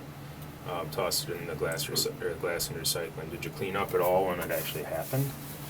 No, my dad was furious. So you just So he did stuff. to clean it. Yeah, I don't know what he did, but he's sent me to my room upstairs, and he did whatever he did, but it still was on the floor after he was done. Okay. Did your dad get injured at all when the glass broke? Did he step on any or He anything? sent me up, but I don't doubt it. When he gets mad, he's not thinking. So we don't know if your dad got hurt. No, Okay. no. But my best guess is that guy reached in the fireplace and cut off his arm or something. I don't know. Okay. Alright. What's up? Head pain, do you guys have like Tylenol or something? I know you guys can't really offer anything like that, but Like a headache? yeah, I've been getting the migraines from all of the hits and stuff. Yeah, we can try to get you something like that. So alright, so cleaning up the blood, we just got the Swiffer and the hydrogen peroxide. Just kind of smeared it around. There's another thing. Paper toweling. Yeah, just that. Okay. And then there's, I don't know. Where did all those paper towels go? Just in the trash? Yeah, some just everywhere. My car trash, in my trash. They ended up in the car trash? there's a bag in the car that I carried around. It's a car trash. Oh, okay. It's like a gallon bag. Okay. And that's more portable than the garbage can. So, yeah, bloody rag after bloody rag, just trying to get it all off. And I don't know, it was a lot. I didn't feel sick, so it couldn't have been that much, right? Yeah, you didn't lose enough to pass out or anything. Is there any reason to believe mom or dad's blood would be somewhere in the house? Have they been injured at all that you're aware of? Well, my dad scratches his psoriasis till he, like, gushes blood. Okay. Gushing, describe gushing to me. Enough to run down your leg, like cover your leg, I suppose. Like, he has it on his knee. So when he does this, it just, like, drips down. I ask him to stop, but he doesn't do it when he's stressed out. Yeah. He just kind of, like, it's his tick. Yeah, probably itches. Does he, like, does it enough to get on the floor? Does it leave? Oh, yeah. Like, how much, like, before we were talking the water bottle lid and the Yeti lid, is there, I mean, like, are we talking puddles like that, or just drippings, or? It could be enough. Okay. But I'm thinking Yeti lid if he's there and I don't catch him soon enough. Oh, jeez. My ma's blood, just from her bloody noses she gets sometimes when she wakes up. That's why we've been doing the humidifier and dehumidifiers. Yeah. Probably downstairs you get the. We have to do multiple of them, but she can't be in the living room too long because that's a dehumidifier. And Yep. if she does, her nose gets bad. Not like a regular one. She gets it bad. But she either goes to the kitchen to fix it, her vanity, or the bathroom. When she has bloody noses, are we talking it's just spraying around? Is it just dripping? Well, it's not squirting, but it's just enough dripping, to and know she doesn't notice it. Okay. 'Cause she can't feel it anymore. Okay. Is there any reason to believe that in either one of their vehicles there would be any of their blood? Their vehicles? Yeah. Or anybody's vehicle, let's say that. Maybe car trash. Mom's car trash would definitely the past few days. My dad's car trash. Why would they have blood in their car trashes? Well, my mom does the bloody noses with the air conditioning, so okay. When we have air conditioning, my mom will have to use bring towels and stuff because in the hot days you can't have your windows open. You won't drive well. No. So air conditioning, my mom will have nosebleeds. My dad hasn't had them as much as she does, but he gets them.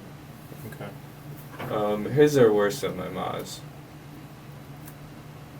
Does he ever get them in the house then, or? Mostly just with air conditioning, but Okay. sometimes with a dehumidifier. Okay. Me personally, just in air conditioning. Mm-hmm.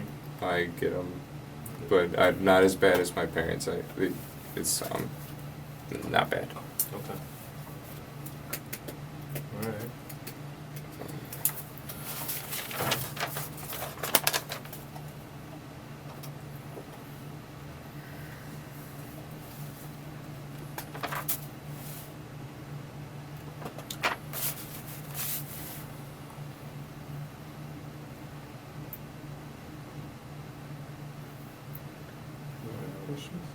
Yeah, I'm I'm just just listening right now. I'm just thinking. It's kind of absorbing. I just want to make sure that I'm asking everything, so I don't have to keep calling you and stuff. You know what I'm Do you know saying? my brother? Is he okay? Mitch? Yeah, did he make it? I know that's a long drive for He hasn't those called. two. Yeah, he hasn't called me at all, so I don't know.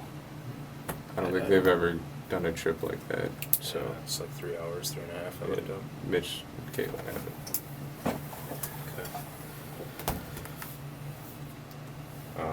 As far as up at the cabin, when do you think the last time you were up there? Personally, last year, last year? Memorial Day, I believe. If it wasn't the weekend before Memorial. I didn't make the parade. I never got to go last year. When do you think the last time your mom or dad were at the cabin before it? My dad went when my brother was diagnosed with diabetes. When was that? The weekend before my concussion, so 1, 2, 3. Well, not including this week. 3, 4. Yeah, 4. 4 weeks. Was your He brother, went up. brother doing okay? But he wasn't born with diabetes then? No, this was Okay. like it's the kind you're You born talking about in with. June of this year, like 3-4 weeks ago? Yeah. Okay. He went up, noticed our plumbing's gone to crap, and he bought a new set or something at a Fleet Farm or a Home Depot, or it's like a 4-way converter type thing for the plumbing. Okay. Something For the cabin? Yeah, for the cabin. So for like a toilet or? Yeah, we have a toilet up there actually now. Nice. Not just an outhouse? No, there is an outhouse. Yeah, you want an aspirin? I got Yeah, I appreciate that. Advil? Cool. What'd you say? I got Advil. Does that work? Yeah. Cool. I was like, I thought you said Adderall. No, I don't have No, that. not that, just Advil. Just over the counter stuff. Yeah. Thank you. Like 3 of them work? Yeah. Appreciate it. You bet. No, what your hand, I'll drop mine there. Thanks, Tim. Just say Advil on them, right? You put them on your mouth already? Never mind, they're They Advil. are. No, I just got So the plumbing went to true crap. serum. No.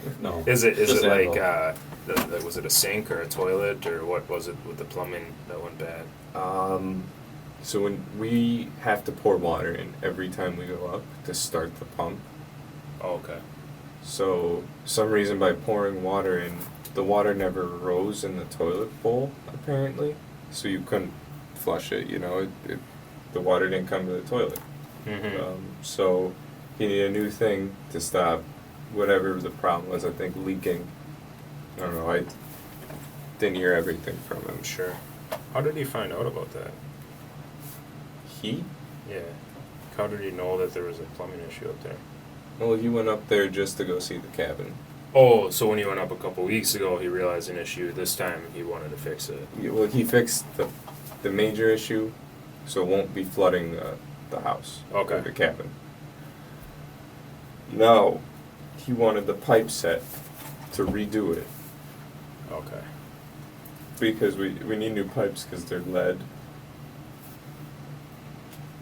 And I think we might be moving to plastic because there's no water heat. We can do plastic. Yeah. Well, Okay, I'm trying to figure out what that part was. But that was when Mitch diabetes, the number one. did Mitch go up there with him when he No, went? my mom and I were kind of with Mitch all that weekend Okay, doing stuff. Dad just went alone. Yep. And then later that week, I had my fall, and I've just started getting my memory back. Okay. So, Where did has Mom been up there this year at all? Mom has not been up there this year. Okay. Maybe they were up there before. No, I think Dad did it all himself. Maybe. Okay. I think this is first. And Mitch hasn't been in the cabin in a while, right? Today? Oh, well, other than today. Yeah, I couldn't say he's been there. He didn't go last year. Okay. Does he kind of do his own thing, or? Mitch hasn't lived with us, or, like, he's got a family now, a dog, a girlfriend, no kids, but Cool. he's kind of, opposite side of town. You know how it is with brothers. Yeah. Oh yeah. He's flew the coop. Got a few of them myself. Yeah. All right. I've started thinking about that myself, and my parents are trying to figure that out with me. Mm-hmm. Yeah, Bill, I gotta go right off that. We got all the background, I think, right? Yeah, I think so. So, I think it's time we start talking about what happened to your parents. Like the truthful version. Okay. okay? So we have like 20 pages of writing. We're gonna start with a clean white piece of paper for you to start telling the truth. Okay, what, Because listen to me. This is the only chance you're gonna have to tell us the truth. okay, Okay? what, Listen. I can't tell you what we know, but we know you're not telling us the truth. We know your parents are no longer with us. Okay, and we know the reason why. Okay, you need to tell the truth. there's, Listen. You need to tell the truth about what happened, and just tell us why it happened. Okay?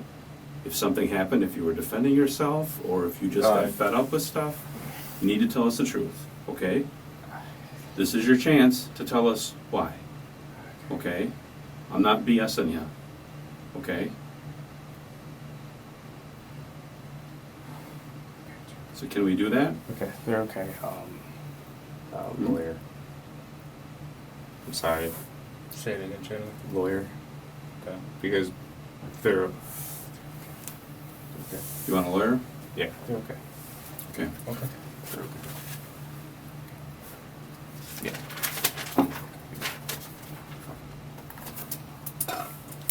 I'll just write down the time here. It's about 6:41. You're under arrest. Okay?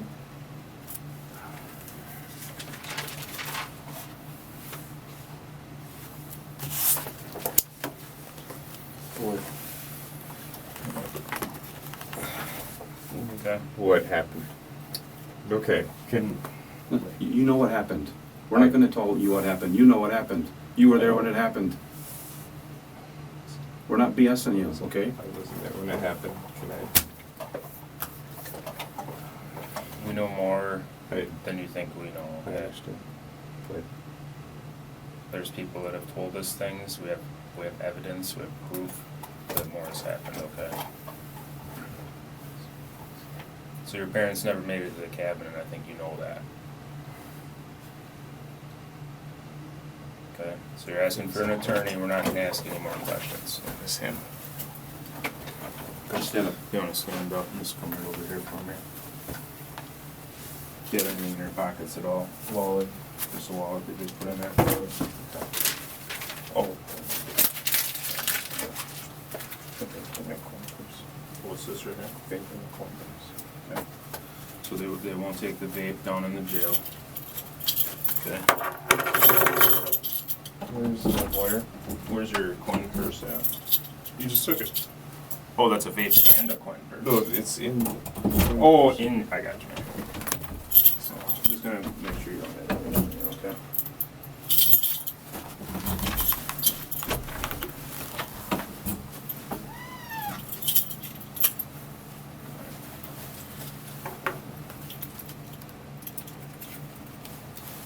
Don't drink.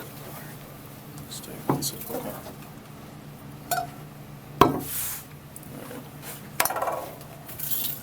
I handcuff him here, or Yeah, that's. push him in right up? Yes, turn it off a little bit.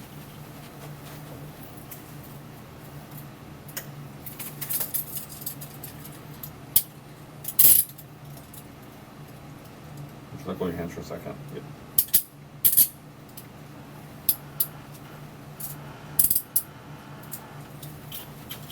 You Just just gonna double lock them so double they lock don't get them. tighter on you, all right? Actually, So the way this works from here, we get you downstairs, fill out some paperwork, we'll get you into an area with a phone, and then you can make phone calls from there, okay? is there a way I can? Where's the? How do I make a lawyer call? Downstairs. So once we get you booked in, we'll get you the opportunity for that. Face the locker. Can you? You want me to roll with you, Bill, or I'm good if you got to go down there, that's I'll fine. gather your things? I just wonder if you can hand me mine, if you don't mind, it's the one on the left. This? You can keep the other stuff there, I'll come back for it. Oh, okay. Just this. Yeah, thanks. Yep. Okay, so you're good then? Let me just search this so you can take it down with him.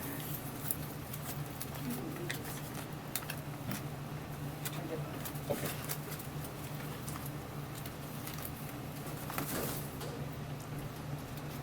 I think they should be okay with that. It's just Is like that metal? multi-tool. That's a bottle opener. Yeah, they won't take that.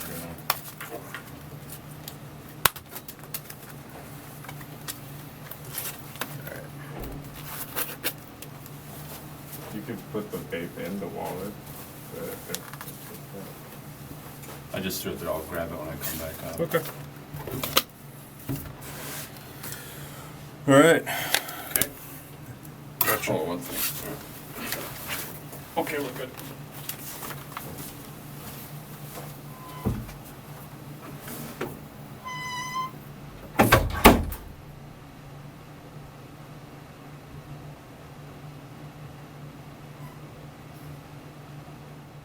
Okay, so we are now on page 13 out of 21 from this criminal complaint. If you want to read the full thing, it is available on Patreon. That was a public post, so you don't have to be like a signed up or paying patron. You can just go check it out over there for yourself. Detective Hendrickson reports towards the end of this interview at approximately 6:41 p.m. the defendant invoked his rights to an attorney and the interview concluded. The defendant was advised he was under arrest at that point in time and was taken into custody. As Detective Hendrickson and the defendant were walking towards booking, he made an unsolicited comment that he wanted to go back up and he would tell me everything. Detective Hendrickson informed the defendant he could not speak with him any longer regarding his missing parents, as he had invoked his right to an attorney only minutes earlier. The defendant then asked something to the extent of, "What if I want to tell you everything with an attorney there to guide me?" Detective Hendrickson informed the defendant that would be entirely his decision to make it a later time, but at this point he was not going to be questioning him any further about his missing parents, as again he had invoked his right to an attorney. The defendant then proceeded to make another unsolicited comment that he again wanted to tell me everything. During the course of completing the booking paperwork, specifically the booking sheet and the medical intake questionnaire, the defendant had asked something to the effect of what was different in comparison to when he was interviewed yesterday compared to this date. Detective Hendrickson's response to the defendant at that point in time was that they had found something, and the defendant had become very wide-eyed, similar to his reaction when prior to invoking his right to an attorney, and made a comment to the extent of, "You don't know the whole story." Don't they all say that? Especially these liars, right? You don't know the whole story. Oh, but they do. Well, they did later. During the course of completing the booking questionnaire, Detective Hendrickson asked the defendant if he was having thoughts about ending his own life, and his response to Detective Hendrickson's question was that he didn't feel bad about what I did. So he said, "I don't feel bad about what I did," in response to that question. Deputy Plenty had a search warrant for the defendant for collecting a DNA sample and also for a search of his person along with photo documentation. Deputy Plenty reports his observations of the defendant while he was taking pictures was that he had bruising on the backside of one of his upper arms. The coloration appeared to be purple and yellow. So I don't know if that's from all the activities that he was doing. Again, if you want to read this entire 21-page report, it is available for you to download easily and read on my Patreon, which is patreon.com/Grizzly True Crime. Thank you to the 1% of my audience who support my work on Patreon. I really appreciate it so much. Now, if you made it to the end of this video, thank you so much for watching. This case is one of those that we will probably never forget. I'm so glad that Bart and Krista Halderson got full justice. At the same time, I'm so sad for Mitch Halderson. Imagine your brother doing that. So he lost his entire family overnight. He lost his parents in the worst way, and he also lost his brother because of what he did, of course. It seems like Mitch didn't speak to him at all again after Chandler was arrested, and Mitch Halderson also testified at the trial, and he just had this look of utter disgust when he had to identify Chandler in the courtroom. I also hope that Catherine Melander is doing well. I hope that she's been able to move on, because this is something absolutely horrendous to try to recover from, and that everyone affected by this horrifying crime is doing okay today in 2025 and beyond. Thank you so much for watching. I will see you in the next one. Stay safe.